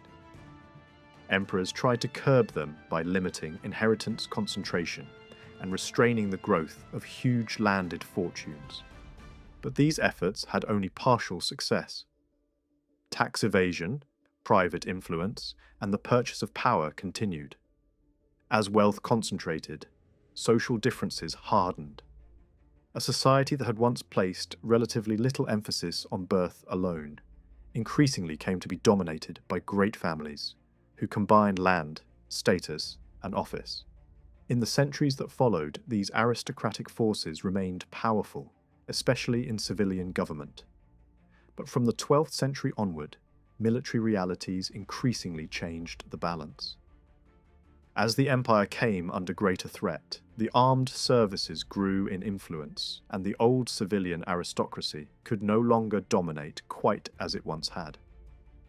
Then came the catastrophe of the Latin conquest, which broke the prestige of Constantinople, disrupted the bureaucracy, and weakened confidence in the future. Some noblemen kept their fortunes and way of life, but the great centralized administrative machine had been damaged beyond full repair. Even honest and efficient officials could not restore what had been lost. By the final centuries, Byzantium still possessed intelligence, tradition, and devoted servants, but it no longer inspired the same confidence it once had. The empire's administration remained impressive in memory and in fragments of surviving practice, yet politically, it had ceased to be the commanding force it had once been. What had been one of the most intricate and disciplined systems of rule in the medieval world was now struggling simply to survive. From the beginning, the rulers of Byzantium shared with Old Rome the same great concern. The empire had to survive. Its frontiers had to be defended, and its enemies had to be held back. But the Byzantine approach to war was never exactly the same as the Roman one. Rome had built its greatness through expansion, conquest, and military confidence. Byzantium, though it inherited Roman traditions, developed a different instinct. It was more cautious, more defensive, and often more aware of the cost of direct confrontation. Instead of glorifying attack above all else, the Byzantines devoted enormous energy to protection. They raised walls, citadels, bastions, and fortresses across their lands, creating a chain of defensive works that guarded mountain passes, coastlines, harbours, and strategic roads. Many of these strongholds lasted for centuries. Even when they finally fell, they were often reused by the conquerors who came after them. Their ruins still stand across the old borderlands of the empire, perched on crags overlooking valleys or buried inside later towns. Reminders of a state that understood survival as a science. No city better expressed this defensive genius than Constantinople itself. Because it stood where Europe and Asia nearly touched, open to danger from both land and sea, its protection was always a matter of the highest importance. Constantine understood that the city's position, for all its advantages, also exposed it to terrible risk. Very early in its history, he ordered the construction of walls to secure it from attack by land. But the city grew so quickly that the first defences soon became too small for its expanding population. And later, rulers recognised that the original line was no longer enough. A new and vastly more formidable ring of fortifications was built, and these became one of the greatest engineering achievements of the medieval world. The land walls of Constantinople were massive, layered, and astonishingly durable. Towers rose at regular intervals, projecting outward to strengthen the line and give defenders better fields of fire. A broad moat added another obstacle. The number of gates was unusually large, showing that the walls had to defend not a fortress alone, but a living imperial capital. These defences were so strong that even when early cannon eventually struck them, they did not simply crumble. For centuries they turned back siege after siege and helped preserve the empire's heart long after much of its outer territory had been lost. This preference for strong defence was not only practical, it also reflected something deeper in Byzantine society. The empire's Christianity helped encourage a reluctance toward aggressive war. Many Byzantines accepted that fighting was sometimes necessary, but they did not celebrate it in the same blunt way that many earlier Romans had done. Religious teaching shaped attitudes toward bloodshed, even in victory. Soldiers, who killed in battle, might be expected to seek forgiveness through penance. This did not make Byzantium weak, but it did help create a culture in which war was often treated as an unhappy necessity rather than a glorious ideal. That is one reason why Byzantine emperors so often preferred diplomacy when diplomacy could work. Gifts, titles, marriages, subsidies, and alliances were all used to delay or avoid war. Enemies might be turned into partners. Dangerous rulers might be bought off. And frontier peace might be maintained through negotiation, rather than direct battle. Yet this did not mean the empire neglected military power. On the contrary, Byzantium cultivated the image of strength very carefully. The army remained the senior service, and even while diplomacy was preferred, force always stood behind it. The Byzantine army itself grew out of late Roman military reforms. The older Roman system had relied heavily on frontier forces and the famous Praetorian Guard. But by the time Constantinople rose to prominence, much of that structure had become outdated. The emperors, therefore, began building a new type of army. It still retained a Roman character, but it adapted to the military realities of a changing world. One of the most important lessons came from Persia. The Persian state had learned how devastating mobile cavalry could be, especially after long struggles with fast-moving nomadic peoples from Central Asia. Persian success forced the Byzantines to think differently about war. Infantry remained crucial, especially in Europe, but cavalry became more and more important, particularly in the east. Mounted archers proved especially valuable against eastern enemies, and over time, heavy cavalry and mobile horse units became some of the most respected elements in the imperial army. As the centuries passed, the army was repeatedly reorganized. Emperors sought a structure that would keep the military directly dependent on the throne while also making it flexible enough to fight on different fronts. Elite regiments were separated from ordinary ones. The empire was divided into broad military zones, with generals responsible for large, regional armies. Regiments were expected to maintain their own equipment and fighting strength, and commanders were often closely tied to the units they led. Manuals on military organization and tactics began to appear, showing how seriously Byzantine rulers treated discipline and reform. One emperor even tried to strengthen the empire by requiring military service from able-bodied men, and by creating reserve forces that would train regularly in times of peace.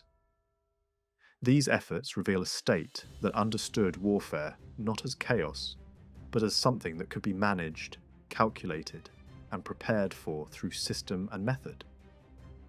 Yet Byzantium constantly faced one problem that never entirely went away: a shortage of manpower. There were simply not always enough soldiers to keep the army at full strength. From an early period onward, mercenaries were therefore essential. Men of many backgrounds entered Byzantine service, including Germans, Illyrians, Huns, Lombards, and later northern warriors recruited through the lands of the Rus and beyond. Many foreigners rose to high rank and became indispensable to the empire's survival. The Byzantines were practical in this matter. What mattered most was not ethnic origin, but usefulness and loyalty. If a foreign soldier could fight well and serve the emperor effectively, he had a place in the imperial military world. One of the most important solutions to the empire's military problem came in the 7th century, when land and defence were tied together in a new way. In the vulnerable eastern frontier zones, soldiers were encouraged to settle on agricultural plots that they could farm for their own support. In exchange, they were expected to appear armed and ready when the frontier was threatened. This system gave military service a local foundation and helped populate exposed regions with men who had a direct interest in defending the land around them. Over time, these military districts developed their own spirit and identity. They became more than simple administrative units. They created a class of soldier farmers who combined agricultural life with military obligation, and they gave the empire a more rooted form of defence than a fully centralised field army alone could provide. This arrangement also helped divide the army into two broad worlds. On one side stood the central and elite forces connected to the capital and the emperor, including the imperial guards and select regiments. On the other stood the regional military districts, whose commanders were responsible for both local defence and local administration. This gave the empire a layered system, an imperial core near Constantinople, and a frontier shield spread across the provinces. It was an effective balance for a time, and later emperors expanded the system because they saw its value. In many places, it worked well enough that military life became attractive, even popular, with men volunteering for service. But it also had long-term consequences. As these frontier communities grew stronger, they acquired more autonomy and more local consciousness, which in later centuries could become both a source of resilience and a source of fragmentation. Even the imperial bodyguard, the most prestigious military force in the empire, had to be strengthened with foreign recruits because the demand for soldiers was so high. By the Middle Byzantine period, the guard had become more varied and more impressive, with cavalry and infantry units made up in large part of mercenaries. Many of these men came from the north, especially from the Varangian and Anglo-Saxon world. They served close to the emperor and followed him on campaign, carrying heavy weapons and wearing strong protection. Their presence reminded everyone that the ruler of Byzantium remained defended by a chosen military elite, one whose loyalty was tied directly to him. At its best, the Byzantine army was highly effective and remarkably well equipped. That effectiveness rested on good organization, long experience, and excellent military production. The empire maintained workshops in major cities and provincial centers, where shields, swords, armor, lances, and uniforms were made. Certain regions became known for specific products, depending on the mineral wealth and industry available there. Armor in Byzantium often differed from that of later Western Europe. Instead of great sheets of solid metal covering the whole body, Byzantine soldiers often wore coats of mail, scale armor, or leather garments reinforced with metal plates or discs. Helmets, gauntlets, greaves, steel footwear, and horse protection all formed part of the military world of the empire. Officers and regiments could be distinguished by colour, ornament, and the style of their equipment, giving the army a clear visual organisation long before Western Europe developed comparable uniform traditions. Infantry and cavalry alike carried a range of weapons. Spears, swords, daggers, bows, arrows, javelins, axes, and shields all remained in use. Mounted archers were especially valuable in Eastern warfare, while heavy cavalry gave the army striking power. Byzantine troops were not simply armed, they were trained to fight in combination, using discipline, close formations, and support from officers, standard bearers, clergy, and morale builders who accompanied them into battle. Religious language formed part of warfare too. Priests marched with the soldiers, held services, encouraged them spiritually, and gave them war cries rooted in Christian belief. Battle, therefore, involved not only force of arms, but ritual, symbols, and the conviction that the empire fought under divine protection. When confronting fortified places, the Byzantines also showed great technical skill. They used scaling towers, rams, engineers, mining operations, and bridging equipment in siege warfare. Their armies moved with baggage trains, supply wagons, medical staff, and engineers capable of turning a marching camp into a defended position each night. Surgeons, stretcher bearers, orderlies, and even field bathing arrangements accompanied major expeditions, revealing a level of military organization that was advanced by medieval standards. This was not an improvised force. It was a professional military culture with logistics, support systems, and a clear sense of method. Among all Byzantine military inventions, none became more famous than Greek fire. Developed in the age of Arab pressure, it was one of the empire's most feared weapons. Its exact composition was guarded as a state secret, but it was designed to burn fiercely and devastate enemy attackers. In naval warfare especially, it became a weapon of terror and a vital shield for the empire, against Arab fleets and later against northern raiders. It helped save Constantinople and preserve Byzantine control of key waters. For a time, it was one of the greatest technological advantages possessed by any medieval state. But military technology changes and no advantage lasts forever. In the final centuries, the balance shifted. The rise of gunpowder and cannon transformed warfare. Here, Byzantium made a disastrous mistake. It failed to understand the full importance of the new artillery age at the moment when survival depended on adaptation. What had once been the empire's greatest defensive strength, the mighty walls of Constantinople, could now be battered by a weapon unlike anything the city had faced before. When the Ottomans gained access to cannon, the old balance of power changed decisively. The walls still fought back heroically, but the age that had made them nearly invincible was over. The decline of the Byzantine army had begun long before the final siege. From the 11th century onward, several forces weakened it. Recruitment fell in some of the regions that had once provided strong soldiers. Valuable lands were lost to Turkish expansion or swallowed by great landowners. The old military districts began to break down. Emperors tried reforms, some sincere and energetic, but they could not reverse the deeper changes. One ruler attempted to restore strength by forcing the population to support the army with labour, transport, and supplies. But such measures only increased hostility between civilians and soldiers. Instead of making the army stronger in a lasting way, they often made military service less popular.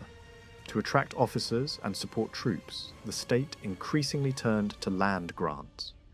Men were rewarded with estates whose revenues they could keep in exchange for military service. At first, this may have seemed practical, but it gradually weakened the tax base of the empire and strengthened local elites at the expense of the central state. Eventually, these grants were even made hereditary, which had the unintended effect of making military privilege more comfortable and less directly tied to active service. Landowners who enjoyed exemption and income did not always wish to fight. Many simply paid to avoid serving, while mercenaries filled the ranks in their place. This reliance on hired soldiers became ever more expensive. By the late empire, the military burden on the treasury was immense, while the state itself grew poorer and weaker. At the same time, soldiers became less respected among civilians, and the civilian population was taxed more heavily to support forces that no longer inspired the same confidence as before. Some emperors tried to save money by cutting the army down to dangerously small numbers. That may have eased immediate financial pressure, but it left the empire exposed. In the end, this was one of the gravest failures of the late Byzantine state. A civilization that had survived for centuries through careful defense, strong fortifications, and disciplined military organization slowly allowed its armed strength to wither just as its greatest enemies were growing stronger. So the story of the Byzantine army is one of brilliance and decline, of adaptation and missed chances. For centuries it protected one of the most important civilizations of the medieval world. It built walls that seemed eternal, devised weapons that terrified enemies, and created military systems flexible enough to survive on several fronts at once. But it also suffered from demographic weakness, economic strain, aristocratic privilege, over-reliance on mercenaries, and the fatal inability to keep pace with the final revolution in warfare. By the time the Ottomans closed in on Constantinople, the empire still possessed courage, military memory, and defensive tradition, but it no longer possessed the full strength needed to save itself. And so, when the last great siege came, the long Byzantine effort to defend the Roman inheritance reached its heroic and tragic end. The Byzantine navy was never the largest force in the empire, but its importance went far beyond numbers. Again and again, it stood between Byzantium and disaster, protecting the coasts, guarding the capital, and helping preserve imperial power during some of the most dangerous moments in the empire's history. It also supported Byzantine trade across the Mediterranean and helped keep merchant routes open for centuries, at least until the rising sea power of Venice and Genoa began to challenge and then overshadow Byzantine influence on the water. At times, the navy became so powerful that it could shape politics at the highest level. By the late 7th century, it was not just a military arm, but a political force strong enough to bring down an emperor and place one of its own commanders on the throne. Its importance grew especially with the rise of the Arabs, whose fleets posed a serious and lasting danger to Byzantine lands. In those years, naval strength became essential for survival. Yet the empire's commitment to the fleet was inconsistent. Whenever the danger at sea appeared to fade, the navy was neglected. Pay for sailors dropped below that of the army, and the prestige of naval command rose and fell according to the threats of the moment. In some periods, admirals ranked below many military officers, but when new enemies appeared from the north, such as the Kievan Varangians, the status of the fleet rose once more. This pattern revealed a larger weakness in Byzantine policy. The navy was valued deeply in times of crisis, but often allowed to decay in times of peace. And that habit would eventually cost the empire dearly. The Byzantines called their warships dromons, and although many details about them are still uncertain, they were clearly designed for speed, flexibility, and coordinated action. Some were large vessels requiring hundreds of men to operate, while others were smaller, faster support ships used for communication and tactical assistance. Signals were sent by flags in daylight and lights at night, allowing fleets to move in formation or maintain contact while crossing open water. These ships were not just engines of war.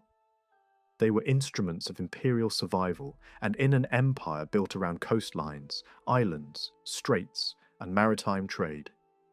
They were as vital as walls and cavalry. Finding enough men to serve in the navy was often more difficult than raising soldiers for the land army. In the late 7th century, the shortage became so serious that whole communities were moved and resettled in order to supply the fleet with manpower.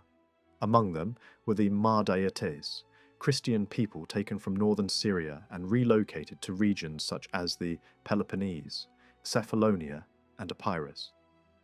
In exchange for service, these naval recruits received land and privileges similar to those granted to frontier soldiers. Even so, the empire maintained a distinction between the central imperial fleet, based at Constantinople, and the provincial naval forces stationed in maritime regions. These provincial fleets were expected to defend their local zones. But they also had to provide men and support for the central navy whenever the capital required it. For a time this system worked, but it did not survive the empire's long-term political and military decline. In the 11th century, once peace had been made with Kievan Russia, the Byzantine navy was again allowed to weaken. This proved to be a critical mistake. After that setback, it never fully recovered. As the empire lost strength, it could no longer compete with the great Italian maritime powers. Venice and Genoa expanded rapidly, building fleets and commercial networks that Byzantium could no longer match. What had once been one of the empire's strongest shields became one of its most painful vulnerabilities. The consequences of this decline became clear after the recovery of Constantinople in the 13th century. Michael VIII, seeking support, granted the Genoese major privileges in the city, including settlement rights in Galata and access to the straits. This decision had enormous consequences. It placed a crucial part of Black Sea trade into Genoese hands and weakened Byzantine control over its own commercial lifelines. His successor, Andronicus II, went even further by reducing the navy to a tiny ceremonial force. Ships were dismantled, and countless experienced sailors were left without work. Many had no real choice but to abandon their profession, join foreign fleets, or turn to piracy. Some entered Turkish service, while others took to the sea as raiders, even when this meant fighting against fellow Byzantines and fellow Christians. In that tragic shift, the empire lost not only ships, but the skills and loyalties of generations of seafaring men. Piracy had always been a danger in the Mediterranean, but the weakening of Byzantine naval power made the problem worse. When pirates were captured, they could be sent to remote prisons on islands, from which escape was nearly impossible. Such places were considered so secure that even dangerous political figures could be exiled there. This shows how seriously maritime disorder was taken. The sea could bring wealth and protection, but it could also bring chaos, rebellion, and betrayal if not firmly controlled. Byzantine economic life was shaped by a very different idea from what many modern people imagine when they think of trade. In Byzantium, commerce and industry were not seen as independent spheres, driven freely by merchants alone. They were treated as vital concerns of the state, just like foreign policy, taxation, or defense. The government believed it had both the right and the duty to regulate the economy closely. Officials supervised workshops, controlled factories, fixed wages, set prices, regulated imports and exports, inspected the quality of goods, and ensured that the capital was properly supplied. This was a deeply managed system, and as long as the empire remained strong, prosperous, and well-governed, it functioned with remarkable effectiveness. The heart of this system was Constantinople, whose food supply and commercial stability had to be maintained at all costs. The government tried to keep imports aligned with the city's needs, avoiding both scarcity and uncontrolled surplus. Essential goods had to remain available, and rationing was avoided whenever possible. The state watched over the economy not only to protect the public, but also to preserve order and secure revenue. When imperial authority was strong, this structure kept the capital functioning smoothly. But when the empire weakened, state control loosened. Private enterprise grew more aggressive, foreign merchants entered the field in increasing numbers, and the old balance began to break down. Industry in Byzantium was not primarily organized to enrich private individuals. Its central purpose was to serve the needs of the emperor, the church, and the aristocracy, while also producing valuable goods for export. By the 9th century, when Byzantine foreign trade in luxury items was especially successful, the industries of Constantinople were carefully arranged into corporations and guilds. These guilds were not created mainly for the welfare of their members. Their main function was to make regulation easier and to bring economic life under close public control. In the capital alone, there were at least 23 guilds, and some of the most tightly managed were those dealing with essential food supplies. Bread, fish, meat, and other staples could not be left to chance or speculation. The guild structure was highly detailed. Butchers were divided according to the type of meat they sold. Shoemakers could belong to separate guilds depending on the kinds of footwear they produced. Perfume makers formed one of the largest organized trades. Each guild established working conditions, wages, prices, and acceptable profits. Membership was not automatic. A man had to meet standards of skill and pay an entrance fee. Nor was a son guaranteed admission simply because his father belonged to the craft. Each guild chose its own head, but the choice required approval from the local authority, showing again how tightly the state supervised urban life. Raw materials were often bought collectively by the guild and distributed among members. Finished goods were then sold in fixed parts of the city, much like specialized market quarters. Most traders could only sell in the designated sections assigned to their type of goods. Grocers were an exception because they dealt in daily necessities. Farmers could at times sell produce directly, and second-hand clothing was commonly sold by peddlers. But in general, the government tried to prevent middlemen from driving up prices. Fish, for example, could not simply be bought up from the fishermen and resold freely. Butchers in Constantinople were restricted in where they obtained meat. Bakers could be punished if they ignored official price rules, even when those prices were unpopular enough to provoke unrest. Bread and wine prices rose and fell with the cost of raw materials, but always within a system designed to protect the interests of the state. Wages were low, and many workers were paid not only in coin, but also in goods. This was true of craftsmen just as it was of soldiers, officials, and teachers.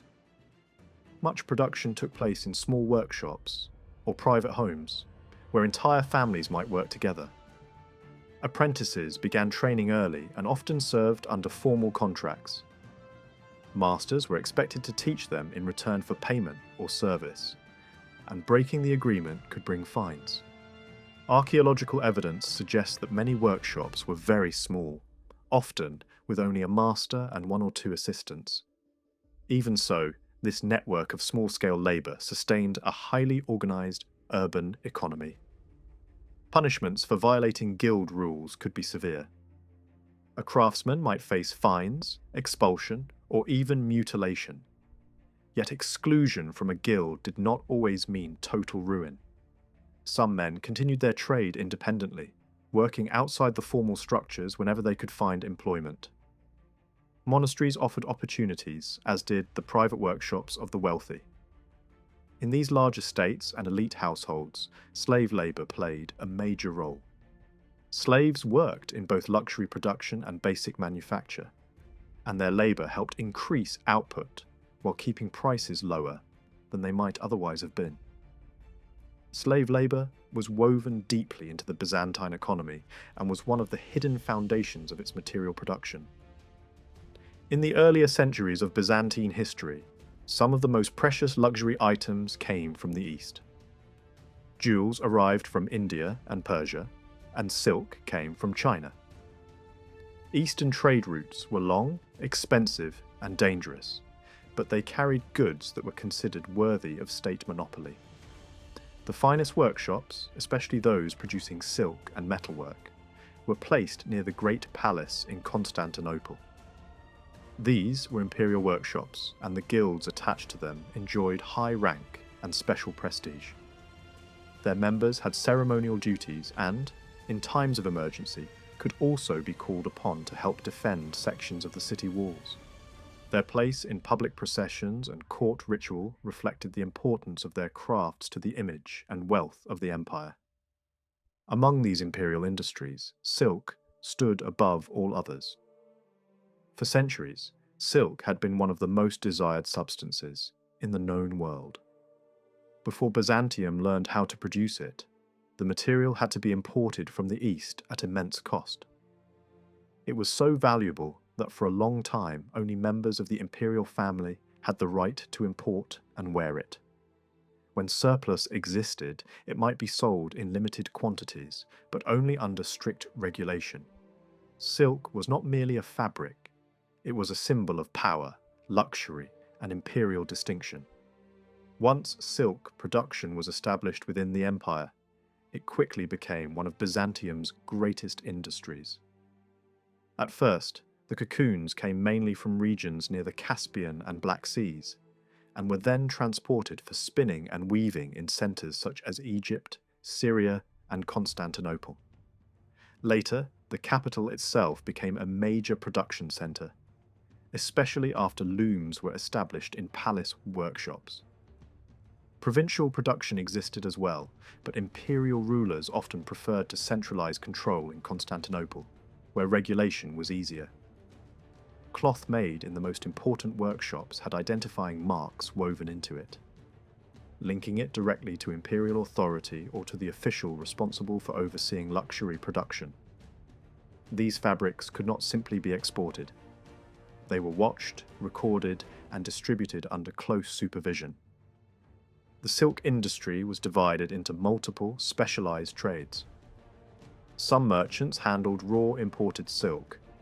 Others dealt with finished foreign cloth. Others spun and wove it, while dyers and sellers formed separate groups of their own. Dyeing required exceptional skill, and Byzantine craftsmen became famous for producing a remarkable range of rich colors and subtle shades.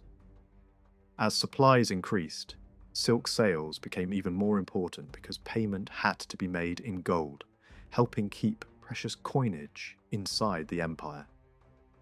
This economic benefit made silk not just a luxury trade, but a strategic one. The earliest Byzantine silks were probably simple, but over time the craft became astonishingly sophisticated.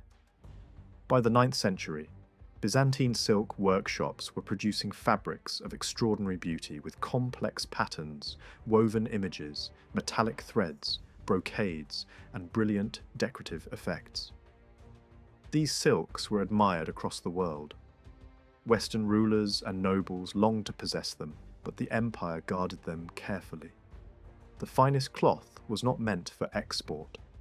At times, an emperor might send a piece abroad as a diplomatic gift, but such gestures were rare and highly meaningful. Even foreign envoys who were allowed to buy silk found that they could be prevented from taking it home. The state understood that luxury goods were not only commercial products, they were tools of prestige, diplomacy, and power. To strengthen this policy, the empire imposed taxes designed to favour imports over exports. Ships entering Constantinople paid relatively light dues, while those leaving with cargo faced much heavier charges. This encouraged foreign merchants to bring goods into the city, while making it harder for Byzantine luxury wares to flow outward. Broad customs duties were imposed on goods moving into and out of the empire, and silk exports faced especially high restrictions. Byzantine merchants themselves could not always travel freely for trade, especially when the government feared that precious goods might be sold too cheaply abroad. Yet over time, Greek merchant communities still appeared in important foreign centres, and Muslim traders established themselves within Byzantine lands. Constantinople remained a crossroads, but one governed by a state constantly trying to protect its own interests. By the Middle Byzantine period, silk production was no longer confined to the capital. Provincial cities developed thriving industries of their own. Thebes gained an early reputation, and later Trebizond, Andros, and Salonika became major centres of manufacture and trade. Salonika, in particular, prospered enormously. It exported its own goods as well as those received from Constantinople, sending them inland and westward along the great overland routes of the Balkans.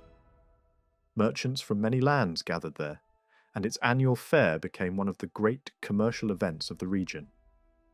This reveals an important truth about Byzantium. However centralised the system may have been in theory, commerce was also dynamic, wide-reaching, and deeply connected to the broader world. Textile production extended beyond silk. Fine woolens and linen were also important, and much of this work was done by women in domestic settings. Linen could be woven into garments or sold to tailors, who then produced clothing.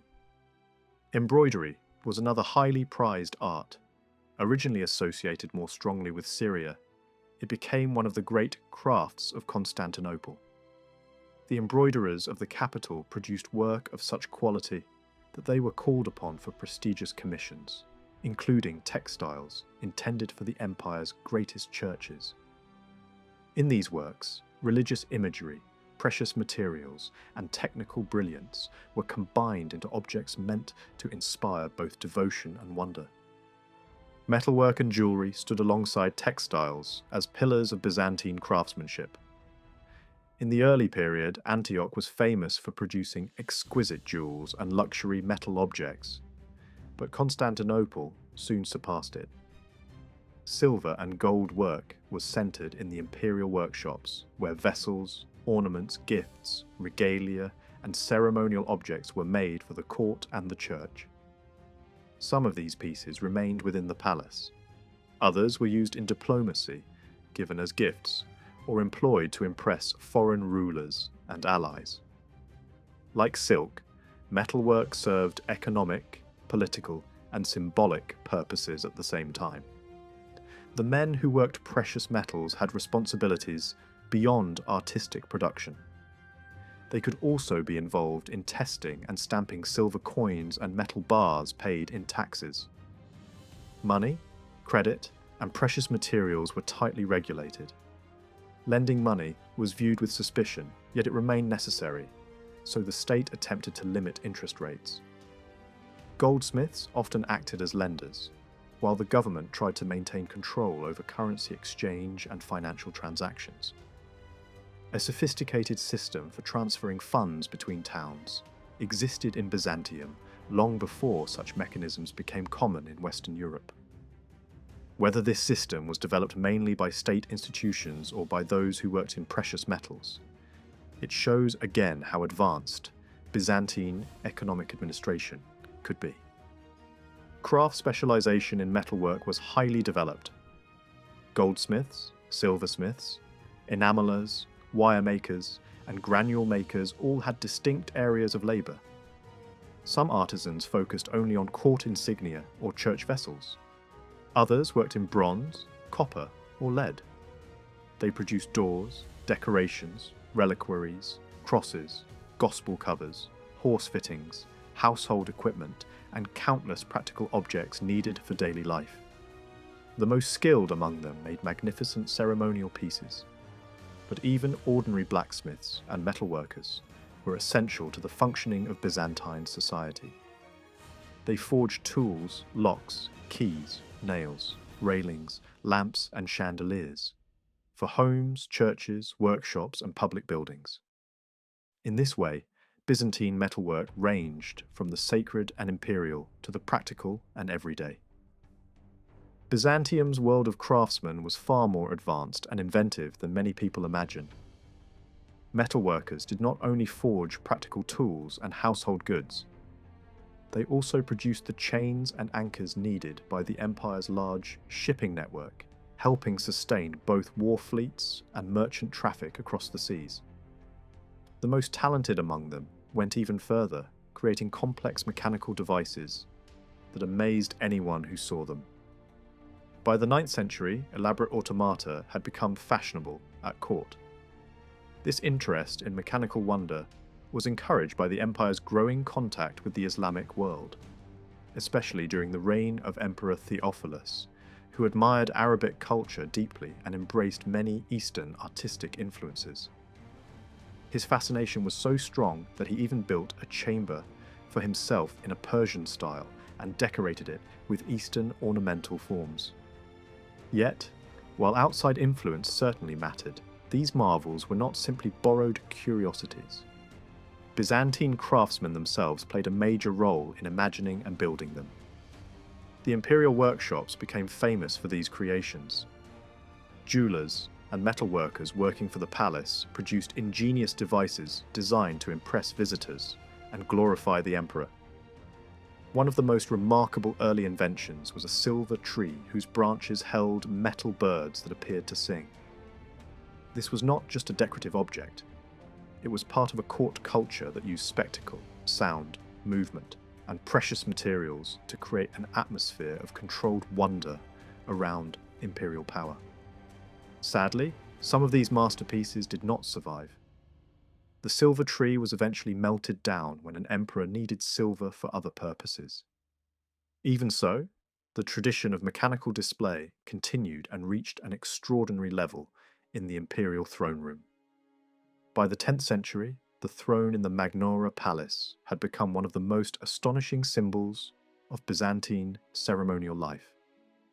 Visitors described a scene that must have felt almost unreal. At a signal, lions built into the throne's supports would roar, birds would sing, and metal animals would rise as if alive. Other devices sprayed rosewater in graceful jets, turning the imperial setting into a carefully staged performance of wealth, intelligence, and divine-like authority. These marvels were not mere toys. They were political theatre in metal and gold, meant to overwhelm ambassadors and remind them that they stood before one of the most sophisticated courts in the world. The materials used by these craftsmen often came from the empire's own resources, many of them gathered through harsh labour.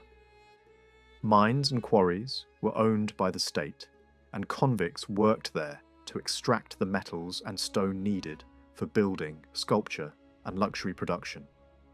In this sense, even the beauty of Byzantine art rested on a system of strict control and forced labour.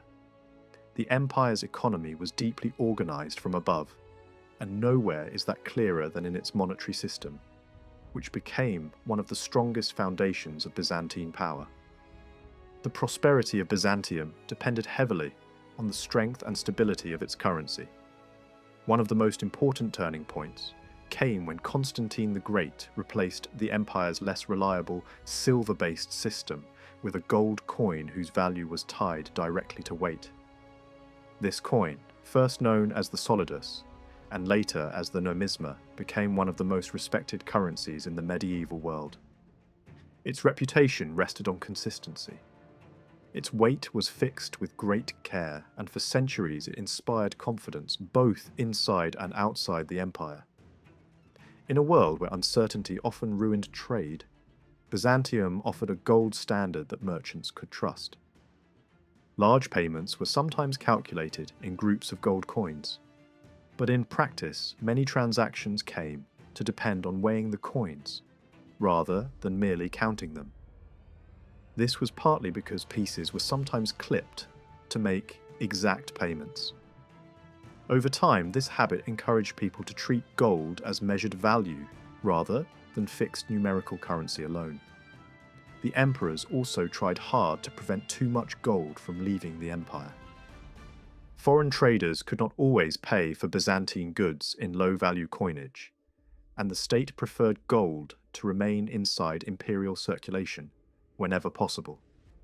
Since Byzantium relied on expensive imports such as spices and silk, controlling the movement of precious metal became a matter of survival as well as policy. The currency system was broadened with bronze coinage as well, making everyday trade easier across different levels of society. For centuries, Byzantine gold, silver, and bronze coins were respected not only at home, but abroad. The empire's coinage was one of its great achievements.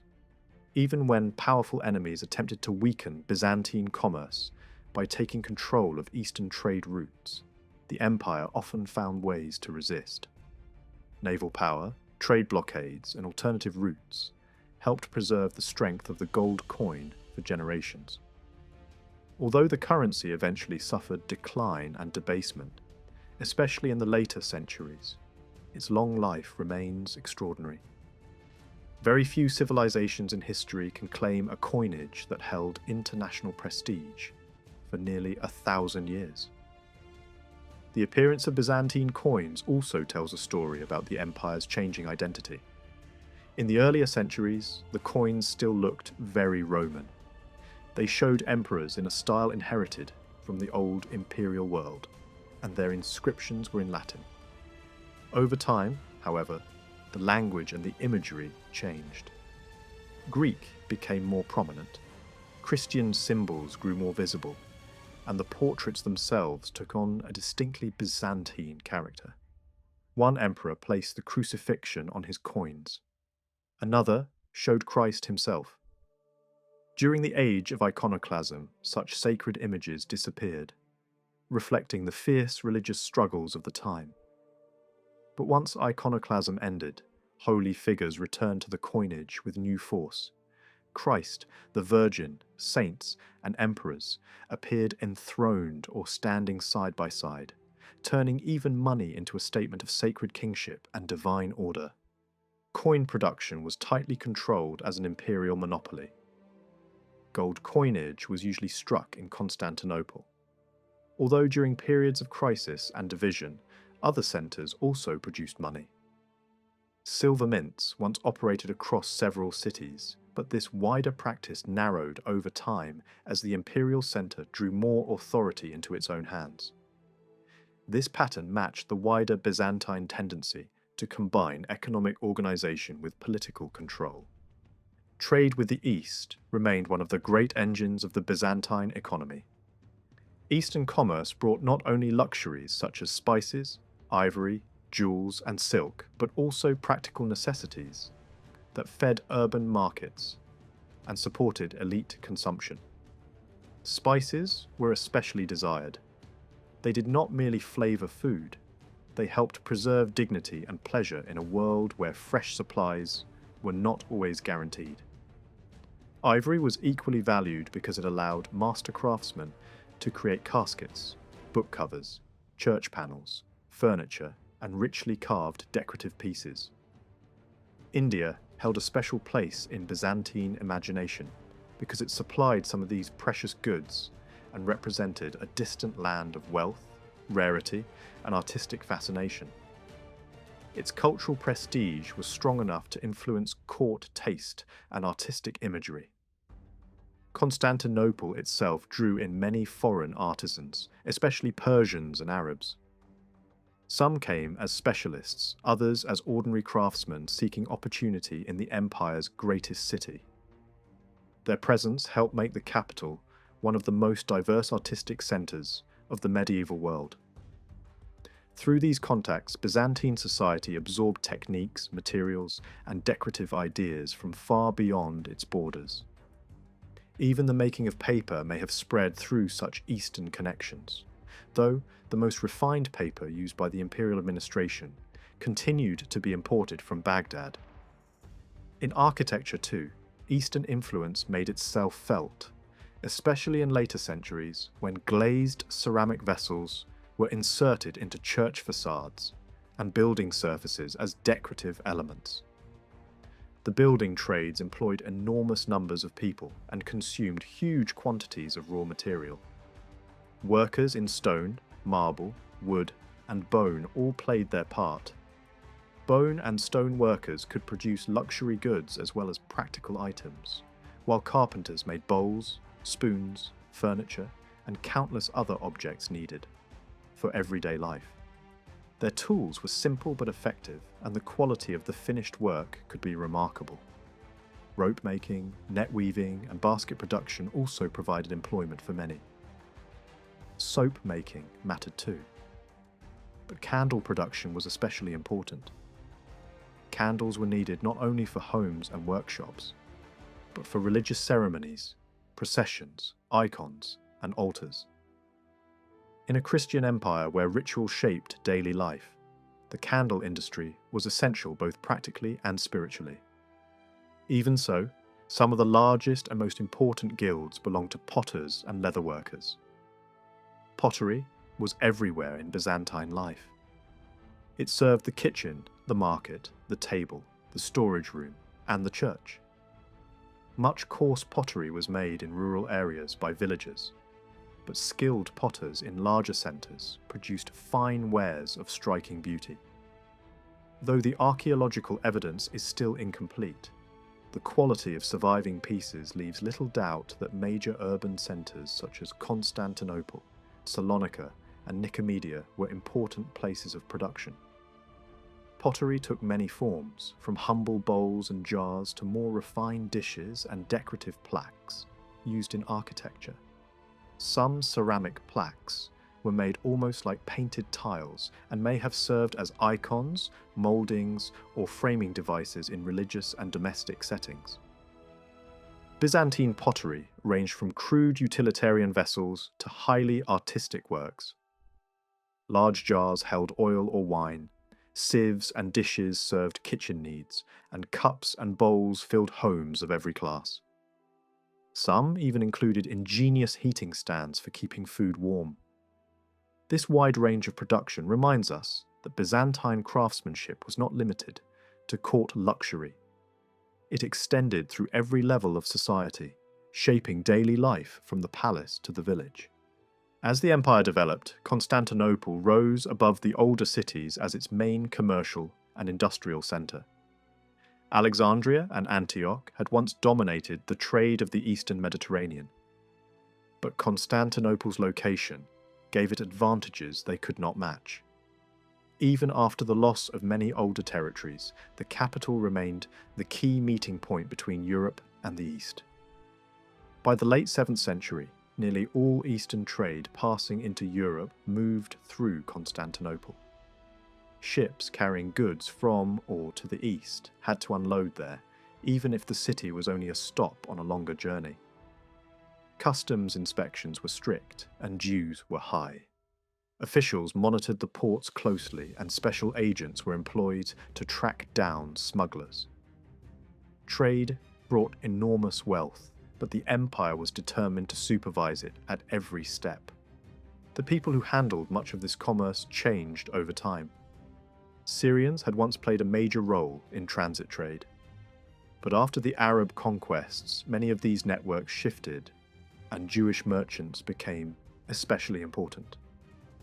Many lived with their families outside the main walls of the capital in a district where they enjoyed considerable freedom and built their own synagogues. Their prosperity, however, did not last untouched.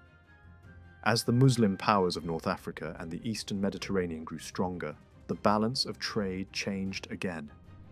New rivals emerged, new ports became important, and the old Byzantine dominance over long-distance exchange began to weaken. Italian maritime cities became especially dangerous competitors. Venice, in particular, pursued profit wherever it could find it, even when this meant supplying Muslim powers with materials useful for war. Byzantium often had to tolerate these developments because it still depended on commercial ties with Italian merchants. Over time, Italy itself became a growing producer of textiles and other goods. Cheap silk made in Italy began to enter Byzantine markets and undercut the sale of superior Byzantine cloth. This was a sign of a changing world, one in which the empire could no longer control the luxury economy as firmly as before. Outside the capital, other cities also thrived. Salonika stood second only to Constantinople in industry and commerce during the Middle Byzantine period. Corinth benefited from the sea routes used by Italian merchants travelling toward Greece, while Trebizond on the Black Sea became a major gateway for overland eastern trade. Trebizond exported silk and silver goods of its own and drew merchants from many backgrounds, including Greeks, Armenians, and Muslims, to its annual fairs. The roads of the empire were no longer as magnificent as in Roman times, but they remained usable and were maintained through tolls. Overland travel, though not easy, continued to support trade across great distances. The merchant navy also played an important role in Byzantine commerce. Laws governed the treatment of sailors, fishermen, crews, and passengers. Life aboard ship was tightly regulated. Wages were low, space was carefully divided, and rules existed for everything from food and water to conduct during the voyage. Safety was a constant concern. A captain had the right to throw cargo overboard or abandon a passenger in extreme situations if he believed this was necessary to save the vessel from pirates or storms. Some form of insurance appears to have existed to soften such losses. Piracy remained a permanent danger, and even when ships wrecked near shore, they were often stripped by desperate villagers before official help could arrive.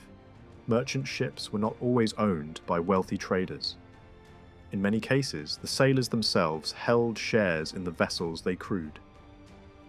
Byzantine commercial shipping included some impressive technical features, and in the 9th and 10th centuries, certain ships used improvements still unfamiliar elsewhere.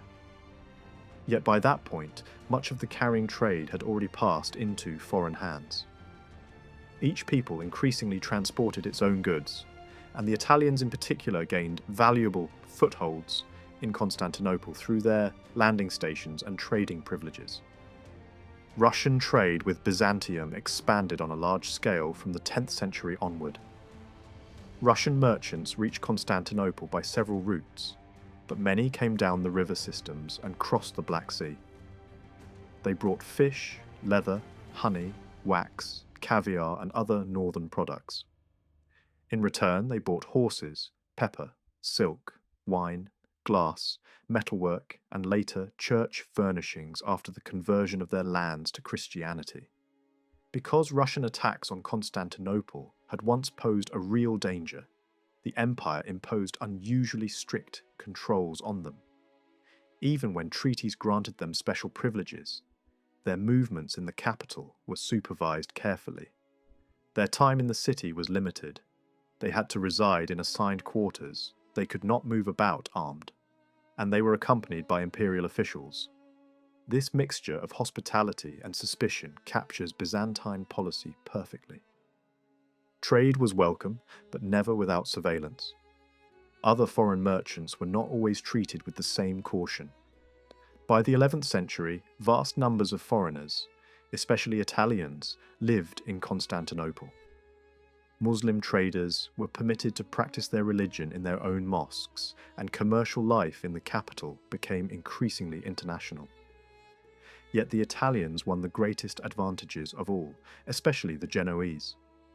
Their privileges, granted in return for political and military support, eventually helped them dominate crucial parts of Byzantine trade. What seemed at first a useful alliance would, over time, contribute to the weakening of the empire's own economic power. Byzantine town life reflected the same mixture of grandeur, diversity, and control that shaped its trade. With the exception of Constantinople, most of the empire's major cities were ancient places inherited from earlier ages. Each had developed its own personality. Alexandria was restless, crowded, and deeply commercial. Antioch was wealthier in manner and more relaxed in temperament, with elegant houses and a strong urban middle class. These old cities were cosmopolitan long before the Byzantine age, but the empire ensured that all of them became bastions of Orthodox Christianity. At the same time, Greek language and culture gradually spread more deeply through them. When Egypt and Syria were lost, urban life in those regions slipped from Byzantine hands, and Asia Minor became even more central to the empire. Its lands supplied food, minerals, and cultural traditions of great antiquity. Later, new pressures from Slavs, Seljuk Turks, Saracens, and Mongols kept the empire's gaze fixed on its frontiers and encouraged the growth of towns in strategic areas. Yet no city matched Constantinople in scale, diversity, or prestige. It became more international than any other city in the Byzantine world and stood as the clearest expression of Byzantine ideas about urban life. Unlike the older cities, Constantinople had been built as a new imperial capital. Its design combined Roman planning with Eastern influences. Yet much of the ancient city now lies buried beneath modern Istanbul, making its original form hard to reconstruct in detail. Even so, enough survives in texts and archaeology to give a broad impression of its appearance. The city was laid out across 7 hills, like Rome, and many of its streets followed clear lines despite the shape of the peninsula. Early houses, especially the richer ones, were usually arranged around enclosed courtyards. Their street-facing walls were often blank, while the main windows looked inward, toward a private domestic space. Within these courtyards stood wells or cisterns, stables, sheds, and storerooms. Life was organized around the household interior rather than the public street. Over time, the city grew upward. Taller houses appeared and upper floors opened onto the streets, with windows, balconies, and galleries. Regulations were introduced to prevent overcrowding, protect light and sea views, and ensure proper drainage. Wealthier homes might be built of fine materials with reception halls, staircases, decorated walls, terraces, heated rooms, private baths, and even chapels. At the same time, the poor often lived in miserable conditions. Small houses, crude shelters, and towering apartment blocks crowded with workers created districts of poverty and danger. Some of the worst slums stood close to the Great Palace itself. Crime and riot often began there, showing that imperial magnificence and urban misery could exist side by side. Constantinople's population was enormous by medieval standards. It drew people from every part of the empire and beyond. Streets, bakeries, houses, and markets multiplied as the city expanded. At its height, it may have held close to 1 million people. Yet its founder, Constantine, had imagined something smaller and more controlled when he gave it its original shape. The city's great central avenue, the Mese, cut through it like a ceremonial spine. It linked gates, forums, monuments, the Hippodrome, and Hagia Sophia, joining political, religious, and commercial life into one grand urban line. Shops opened beneath arcades, statues adorned public spaces, and processions moved through avenues designed to display imperial order. The Golden Gate at the far end of the city became a symbol of imperial ceremony. Emperors passed through it on campaign, returned through it in triumph, and were welcomed there by the highest figures of the realm. Nearby, the Hippodrome formed the beating heart of public life. More than a racecourse, it was a theatre of politics, ceremony, entertainment, and mass emotion. chariot races drew huge crowds and the atmosphere must have been electric. The emperor appeared in state, gave the signal, and the races began before tens of thousands of spectators. The factions, the horses, the charioteers, and the crowd all played their part in a highly charged public spectacle. The charioteers themselves became stars, admired with almost reckless devotion. Some emperors even took part in the races or closely followed the careers of their favourite competitors. Between races, the audience enjoyed performances by mimics, dancers, acrobats, actors, and musicians. In later centuries, the range of entertainment grew even broader, astonishing foreign visitors with its variety and richness. The church often disapproved of these performances, especially on sacred days, but it never fully succeeded in removing them from urban life. Markets and public squares filled the city beyond the hippodrome. People gathered there to hear news, argue politics, buy goods, and conduct business. Bookshops stood near major religious centres, scribes waited for clients, jewellers and moneylenders traded near the palace and the forums, and food markets fed the restless population. In every direction, Constantinople was a city of movement, exchange, argument, ceremony, and display. It was not simply the capital of an empire.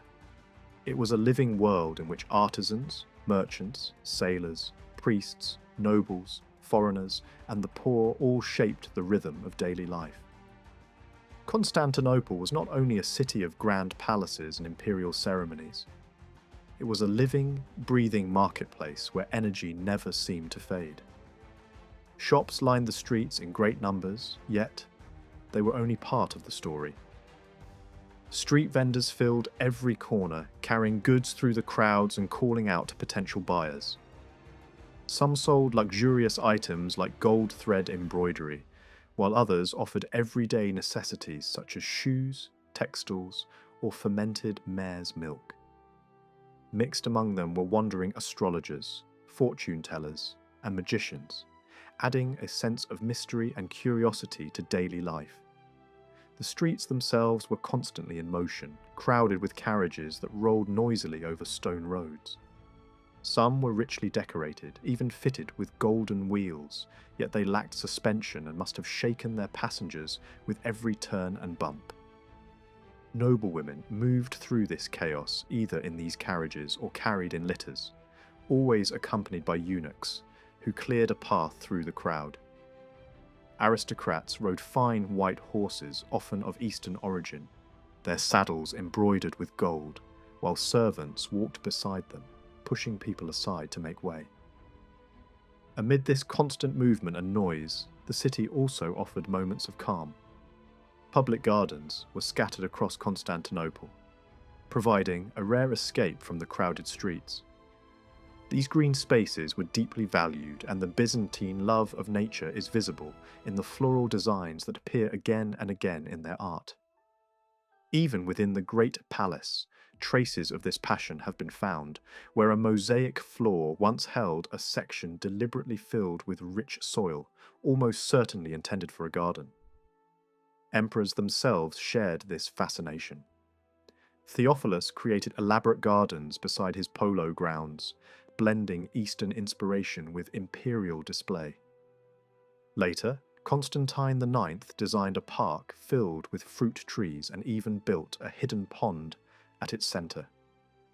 The pond was cleverly concealed below ground level, turning it into both a decorative feature and a subtle trap for thieves who might wander in to steal fruit.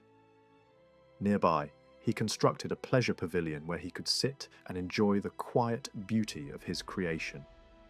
These gardens were not simply decorative. They reflected a deeper desire for balance in a city otherwise defined by density and activity. Death and memory were also carefully shaped by tradition and belief. In earlier centuries, burial within the city walls was strictly limited, reserved only for emperors and their families. They were laid to rest in grand sarcophagi or within churches, often surrounded by elaborate decoration. Over time, this practice expanded and important figures began to build their own burial places attached to monasteries or churches. One of the most striking examples came in the early 14th century, when a powerful court official used his wealth to construct a magnificent church that would also serve as his tomb. He decorated it with marble panels and shimmering mosaics, creating a lasting monument to both faith and personal ambition. Yet even such grandeur could not guarantee security in life. After falling from favour, he ended his days not as a powerful official, but as a monk within the very monastery he had founded. For ordinary people, burial took place outside the city walls or in churchyards within the urban districts. Graves were simple, marked with names, occupations, and short messages from loved ones. At funerals, professional mourners were often hired, continuing a tradition that reached back to earlier, pre-Christian times. Mourning rituals followed a fixed rhythm. Families gathered at the tomb on specific days after burial, reciting laments and remembering the dead. Even the clothing of grief was regulated. While emperors wore white in mourning, others dressed in black, and in some cases even cut their hair as a sign of sorrow. Life in the city was shaped not only by ritual, but also by constant awareness of disease and survival.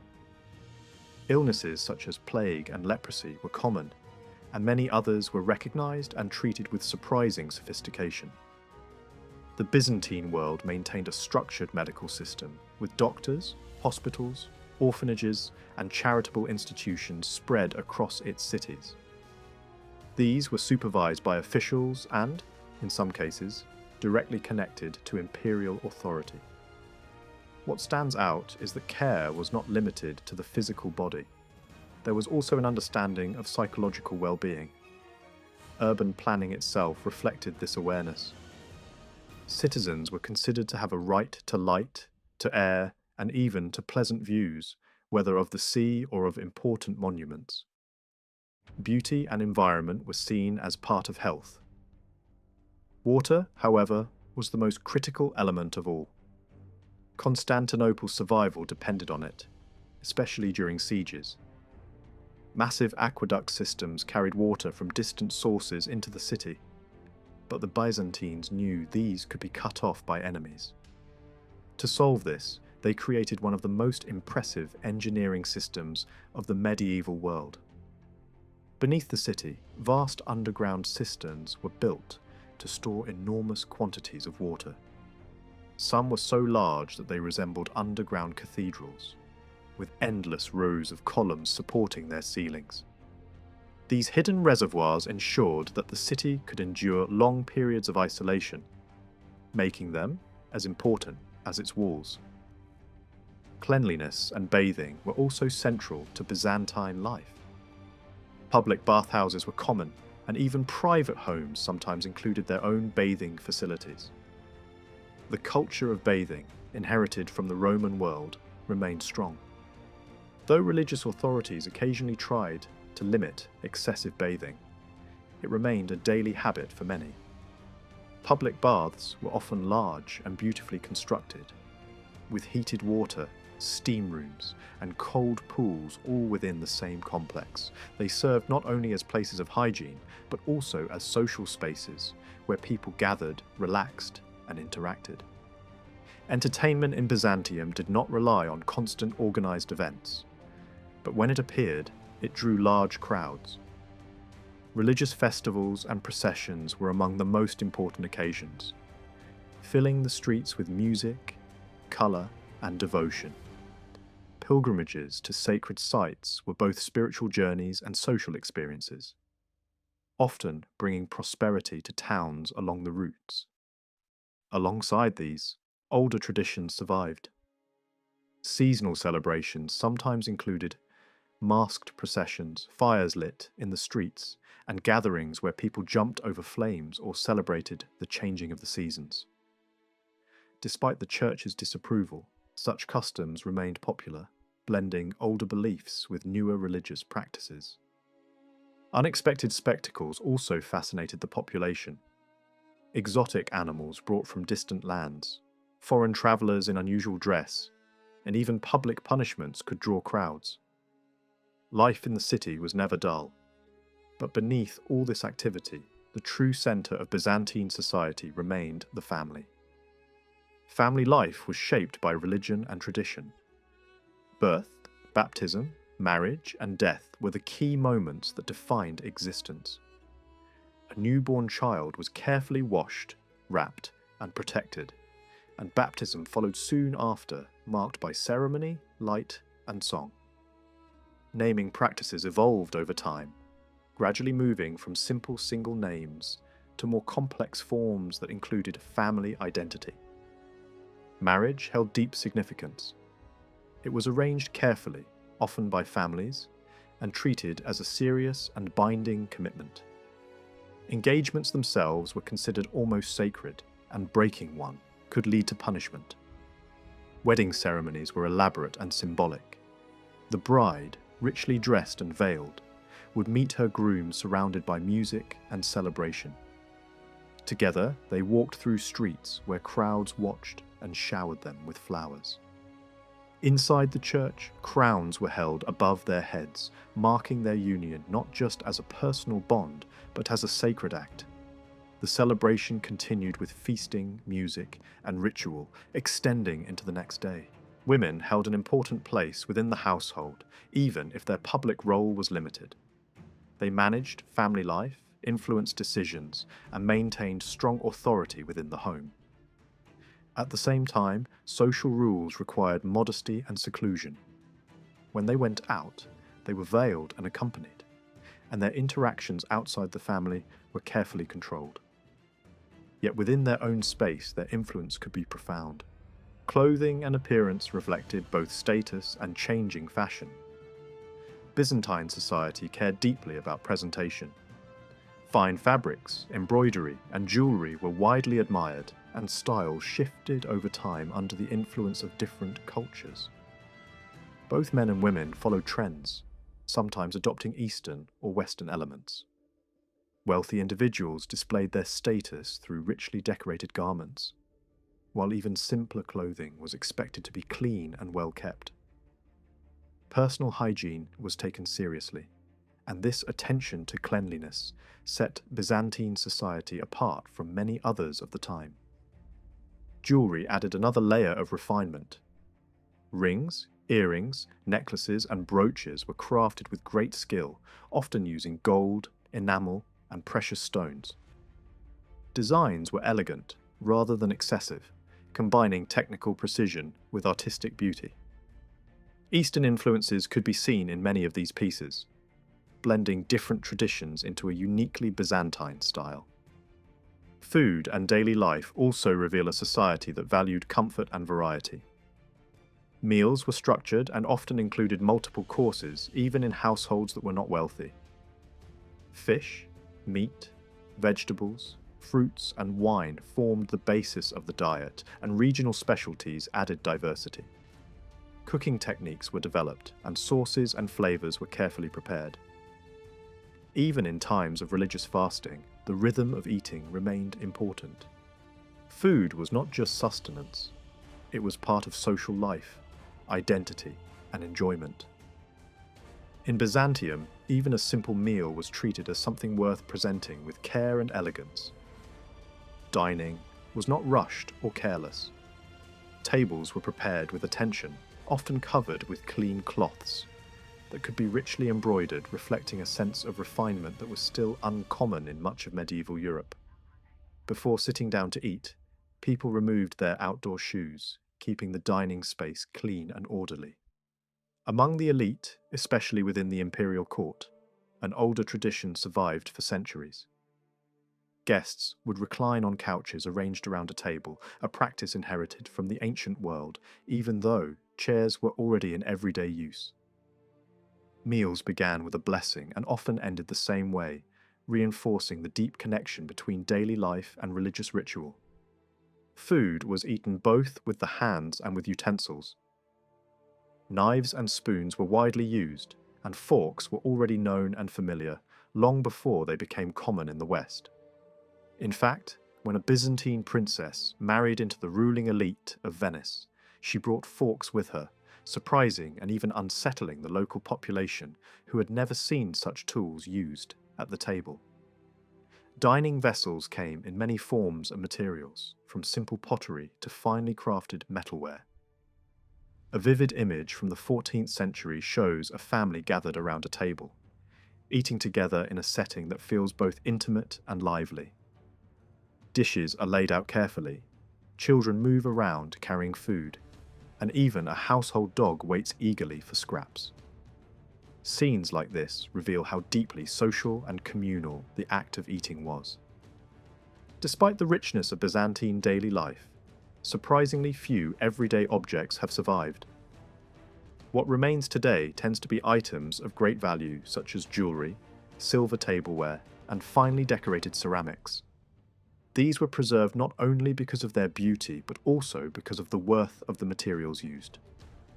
Among the most striking objects are carved ivory boxes, often decorated with scenes from mythology or intricate geometric designs. Lamps and candlesticks were also common, used both in homes and in churches. Some were simple and functional, while others were crafted with artistic detail. Even practical items like weights used in markets were carefully shaped, sometimes designed as small human figures, showing that craftsmanship extended even to the most ordinary tools. Life in Byzantium was supported by a wide range of objects that made daily routines more comfortable and organized. Simple tools like needles, buttons, and even precise instruments such as compasses point to a society that valued both practicality and skill. At the same time, there were notable gaps. While techniques existed for printing designs onto fabric and bread, the Byzantines never developed a true system of book printing, something that would later transform Europe. Because so little furniture has survived, much of what is known about Byzantine interiors comes from paintings and illustrations. These suggest a world filled with cushions, fabrics, and carefully arranged spaces. In grand settings like the imperial palace, tables could be made of ivory and gold, while more modest homes used simpler wooden designs. Seating varied widely, from benches and stools to elaborate chairs inspired by Roman models, sometimes decorated with carved animal shapes. Beds ranged from plain wooden frames to richly decorated pieces with layered textiles, depending on the wealth of the household. Curtains, carpets, and draped fabrics played an essential role, adding both comfort and decoration to living spaces. Children were not forgotten in this world. Toys were simple but varied, including clay animals, small carts, balls, spinning tops, and dolls made from wax or clay. These objects reflect a quieter side of Byzantine life, one focused on family and growth. Yet childhood was short. By the time children reached their early teens, they were expected to leave these toys behind and begin taking on adult responsibilities. Beyond the cities, life in the countryside followed a very different rhythm, often shaped by hardship.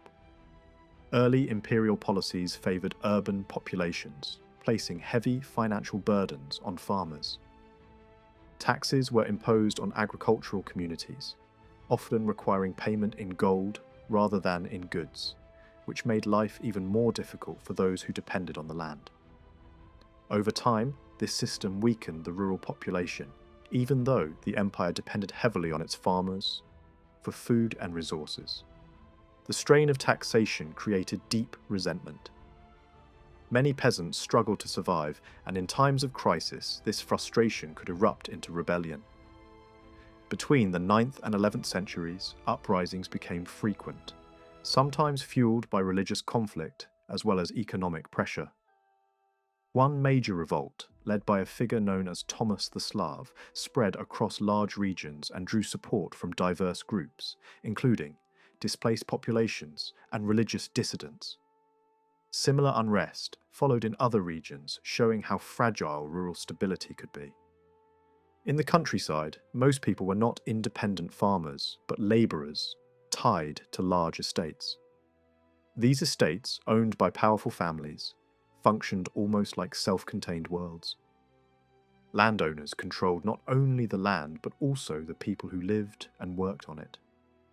Some maintained private systems of administration, complete with accountants, messengers, and even armed guards. In certain cases, they went so far as to run their own prisons. These estates produced essential goods such as grain, oil, and wine, which formed the backbone of the empire's economy. Daily work in rural areas relied on simple tools and hard physical labour. Farmers used wooden ploughs pulled by oxen, hand tools for planting and harvesting, and basic methods for threshing grain. Villages were small and often consisted of modest houses, sometimes built of stone in mountainous areas or brick in flatter regions. Life revolved around the family and the local church, with the village priest playing a central role not only in religious matters, but also in education and guidance. Despite the hardships, rural life was not without its moments of joy. Seasonal events such as harvests brought communities together in celebration. Festivals, markets, and gatherings provided opportunities for social life, while simple pleasures like fishing, hunting, and tending animals offered a sense of freedom that city life could not match. Shepherds, in particular, lived a more independent existence, moving with their herds between seasonal pastures and enjoying a lifestyle that, while still difficult, allowed for greater autonomy. At the same time, the countryside was always vulnerable. Armies passing through could destroy crops and livestock, leaving entire communities struggling to recover. Economic pressures often forced small farmers to sell their land to wealthier neighbours, gradually turning them into dependent workers.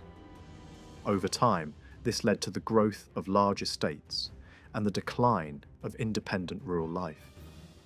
In the Byzantine world, stories of saints were not just religious texts.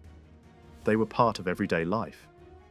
These narratives, filled with sacrifice, miracles, and devotion, were read and shared across all levels of society.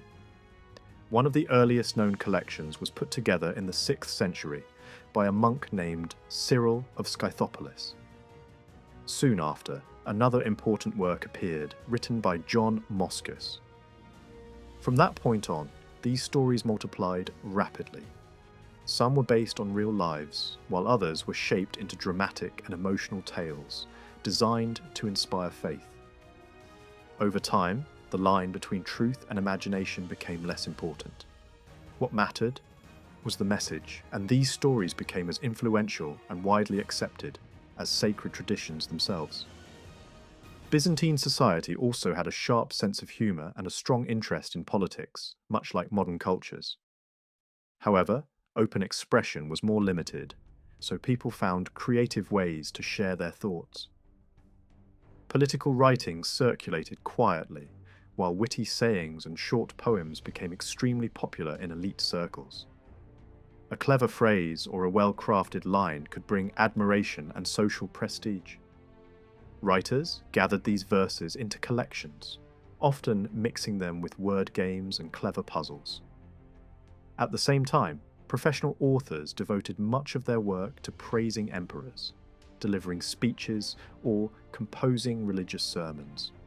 Even in these formal works, references to ancient Greek mythology remained common, showing how deeply classical culture still influenced Byzantine thinking. Entertainment took many forms. Letters, for example, were not always meant to be sent. They were often written as exercises in style and imagination, addressed to fictional people. Stories and romances were especially loved. One famous tale, adapted from an earlier Eastern narrative, told the story of a prince who turns away from wealth to seek spiritual truth. This story, originally rooted in Indian tradition, spread across cultures and became popular in Byzantine circles. Other romantic tales followed, filled with adventure, love, and danger. These stories were not only enjoyed in Byzantium but also travelled westward, influencing European literature and even inspiring later writers. For the common people, especially in rural areas, access to books was limited. Yet this did not mean a lack of culture or imagination. Many men could read, but instead of formal literature, they often encountered simple texts about magic, prophecies, or moral lessons. More often, stories were experienced through performance. Traveling storytellers, singers, and actors brought tales to life in village squares and local gatherings. Religious plays were performed in churches, especially during important festivals, creating a powerful emotional connection between faith and storytelling. Among the most beloved forms of storytelling were epic songs. The greatest of these was the tale of a heroic warrior known as Digenis Acritas. His story captured the imagination of the entire Byzantine world.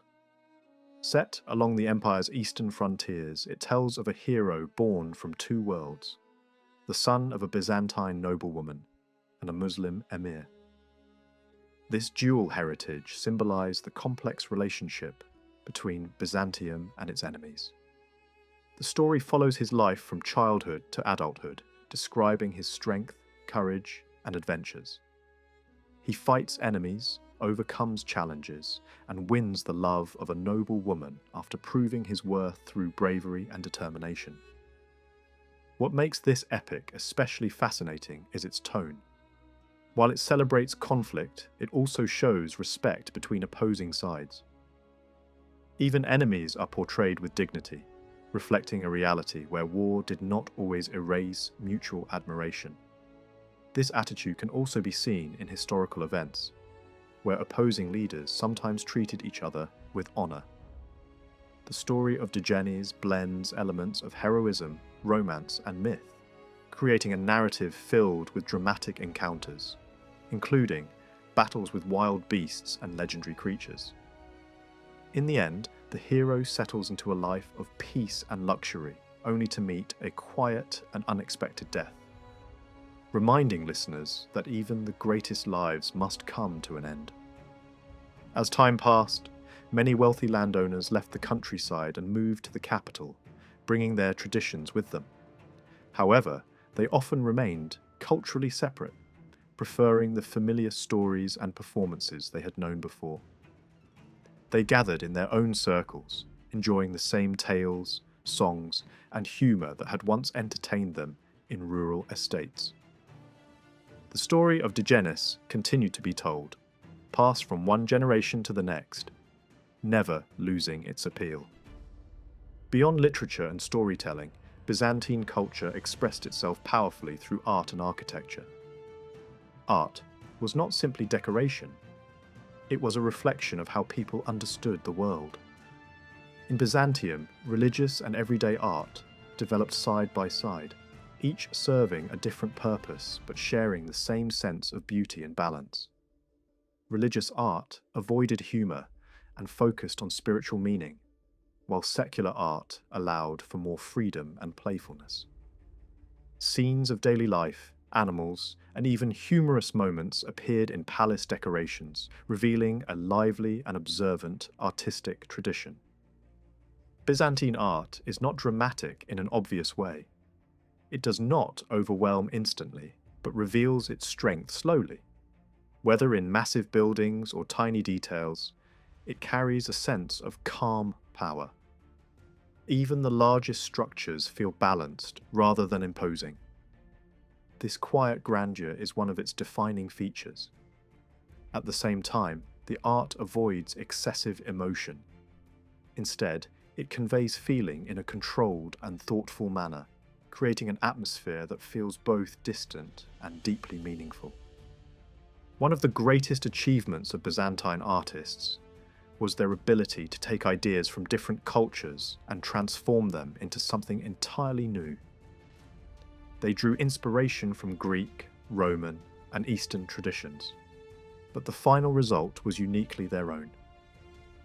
In architecture, this creativity led to the development of the domed church, a design that would influence religious buildings for centuries.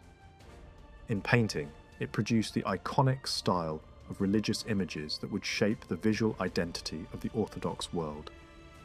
Church architecture evolved over time.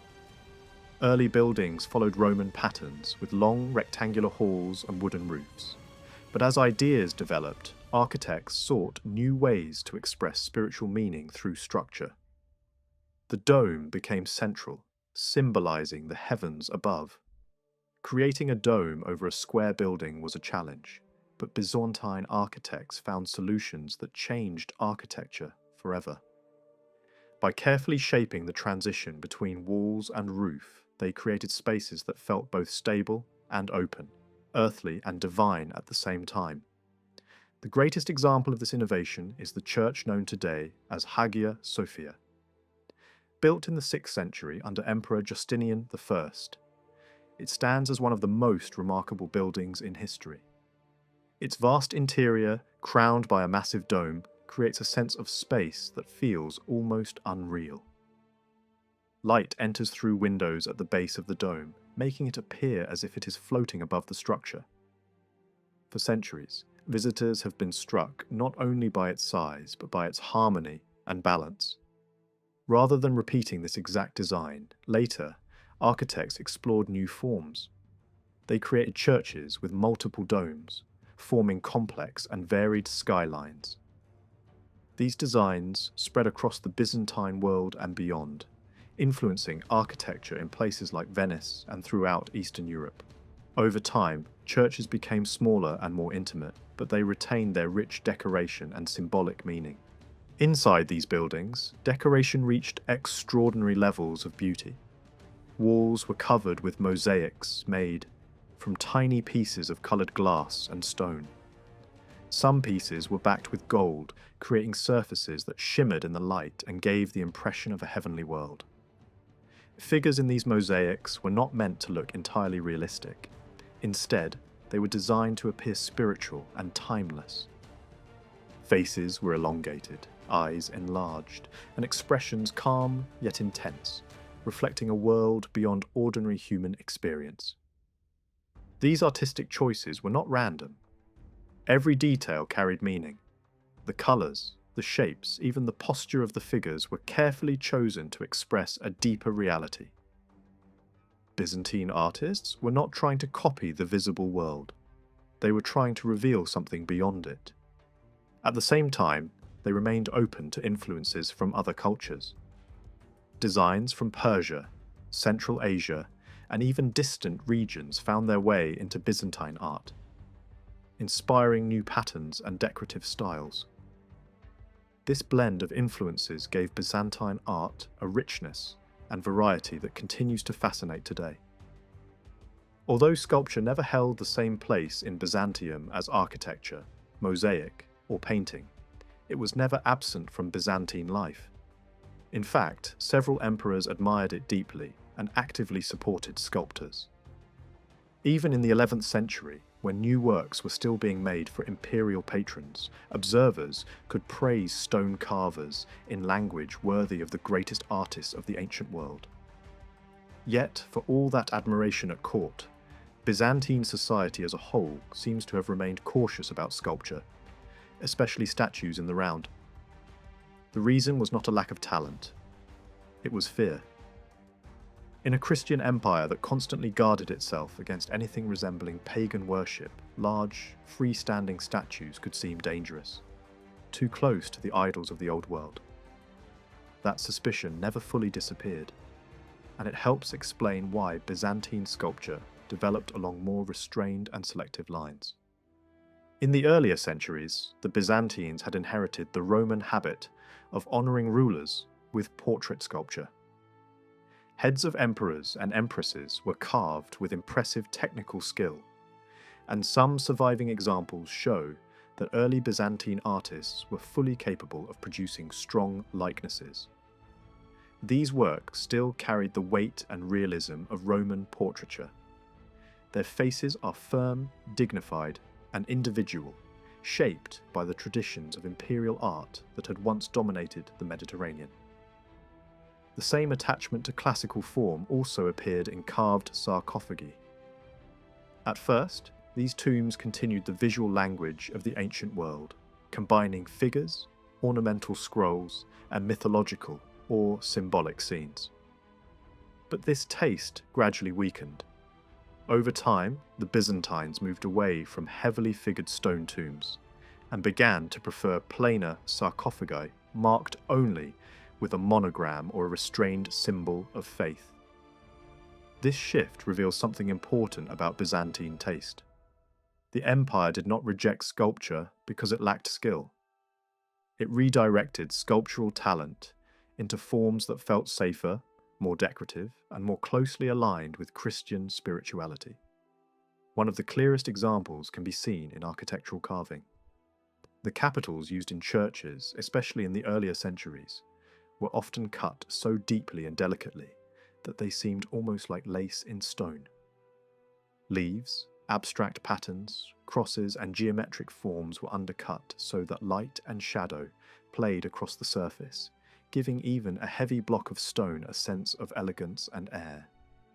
In such carvings, Byzantine sculptors showed that they were less interested in bodily mass than in pattern, rhythm, and spiritual refinement. The same preference shaped relief sculpture. Low carved slabs, decorated with abstract, symbolic, or gently stylized designs, became especially characteristic of Byzantine art. Rather than celebrating the human body in the fully rounded form loved by classical Greece, Byzantine sculptors often preferred surfaces that could be read almost like sacred signs.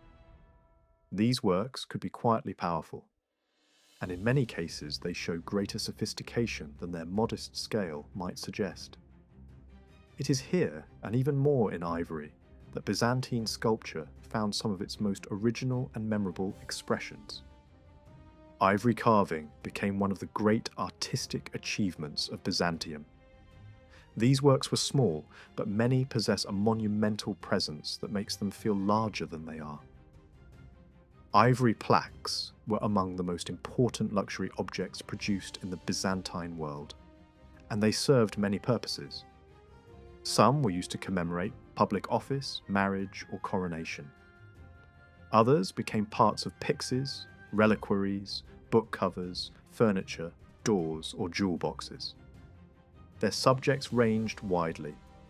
Religious images were common, but so too were personifications of cities, scenes from classical mythology, courtly subjects, and everyday motifs transformed by exquisite craftsmanship.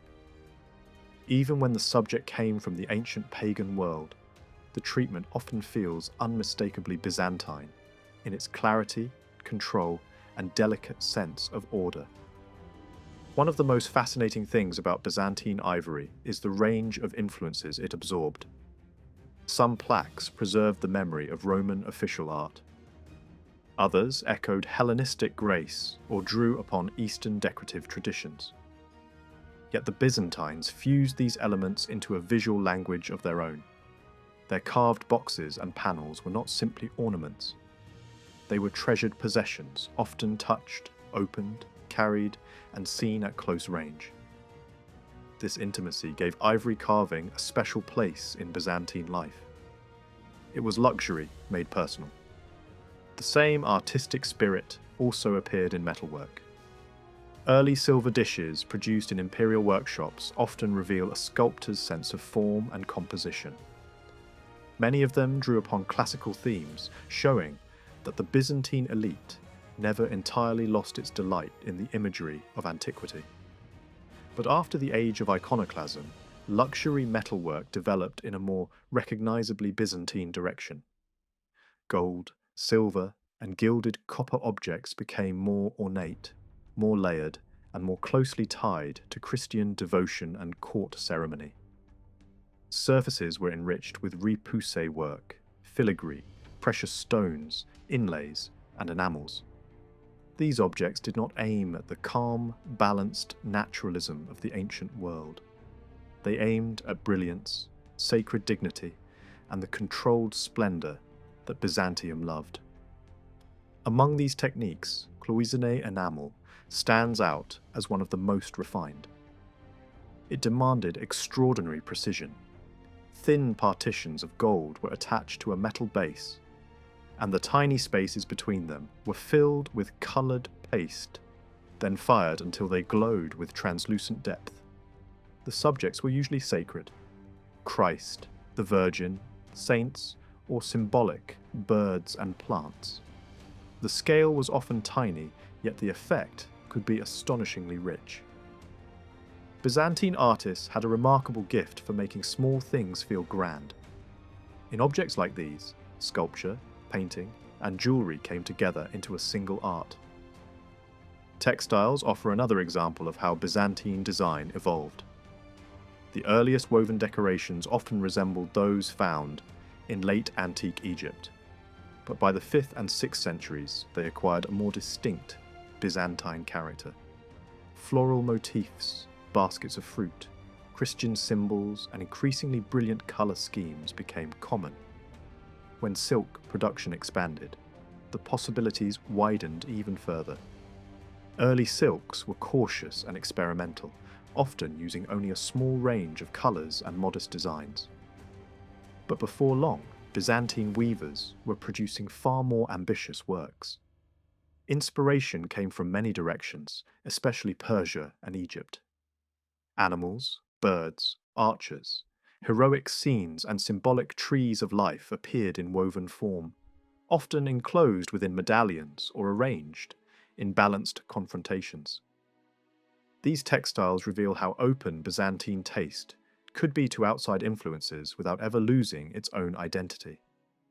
A lion, an eagle, an elephant, or a hero struggling with a beast might owe something to Persian or Eastern models, but in Byzantine hands these motifs became part of an imperial visual language. Textiles were among the most admired Byzantine exports, and they carried the empire's artistic prestige far beyond its frontiers. Their colours, patterns, and technical brilliance made them objects of wonder in Western courts and churches. Glasswork, though less well preserved, was also an important part of Byzantine art.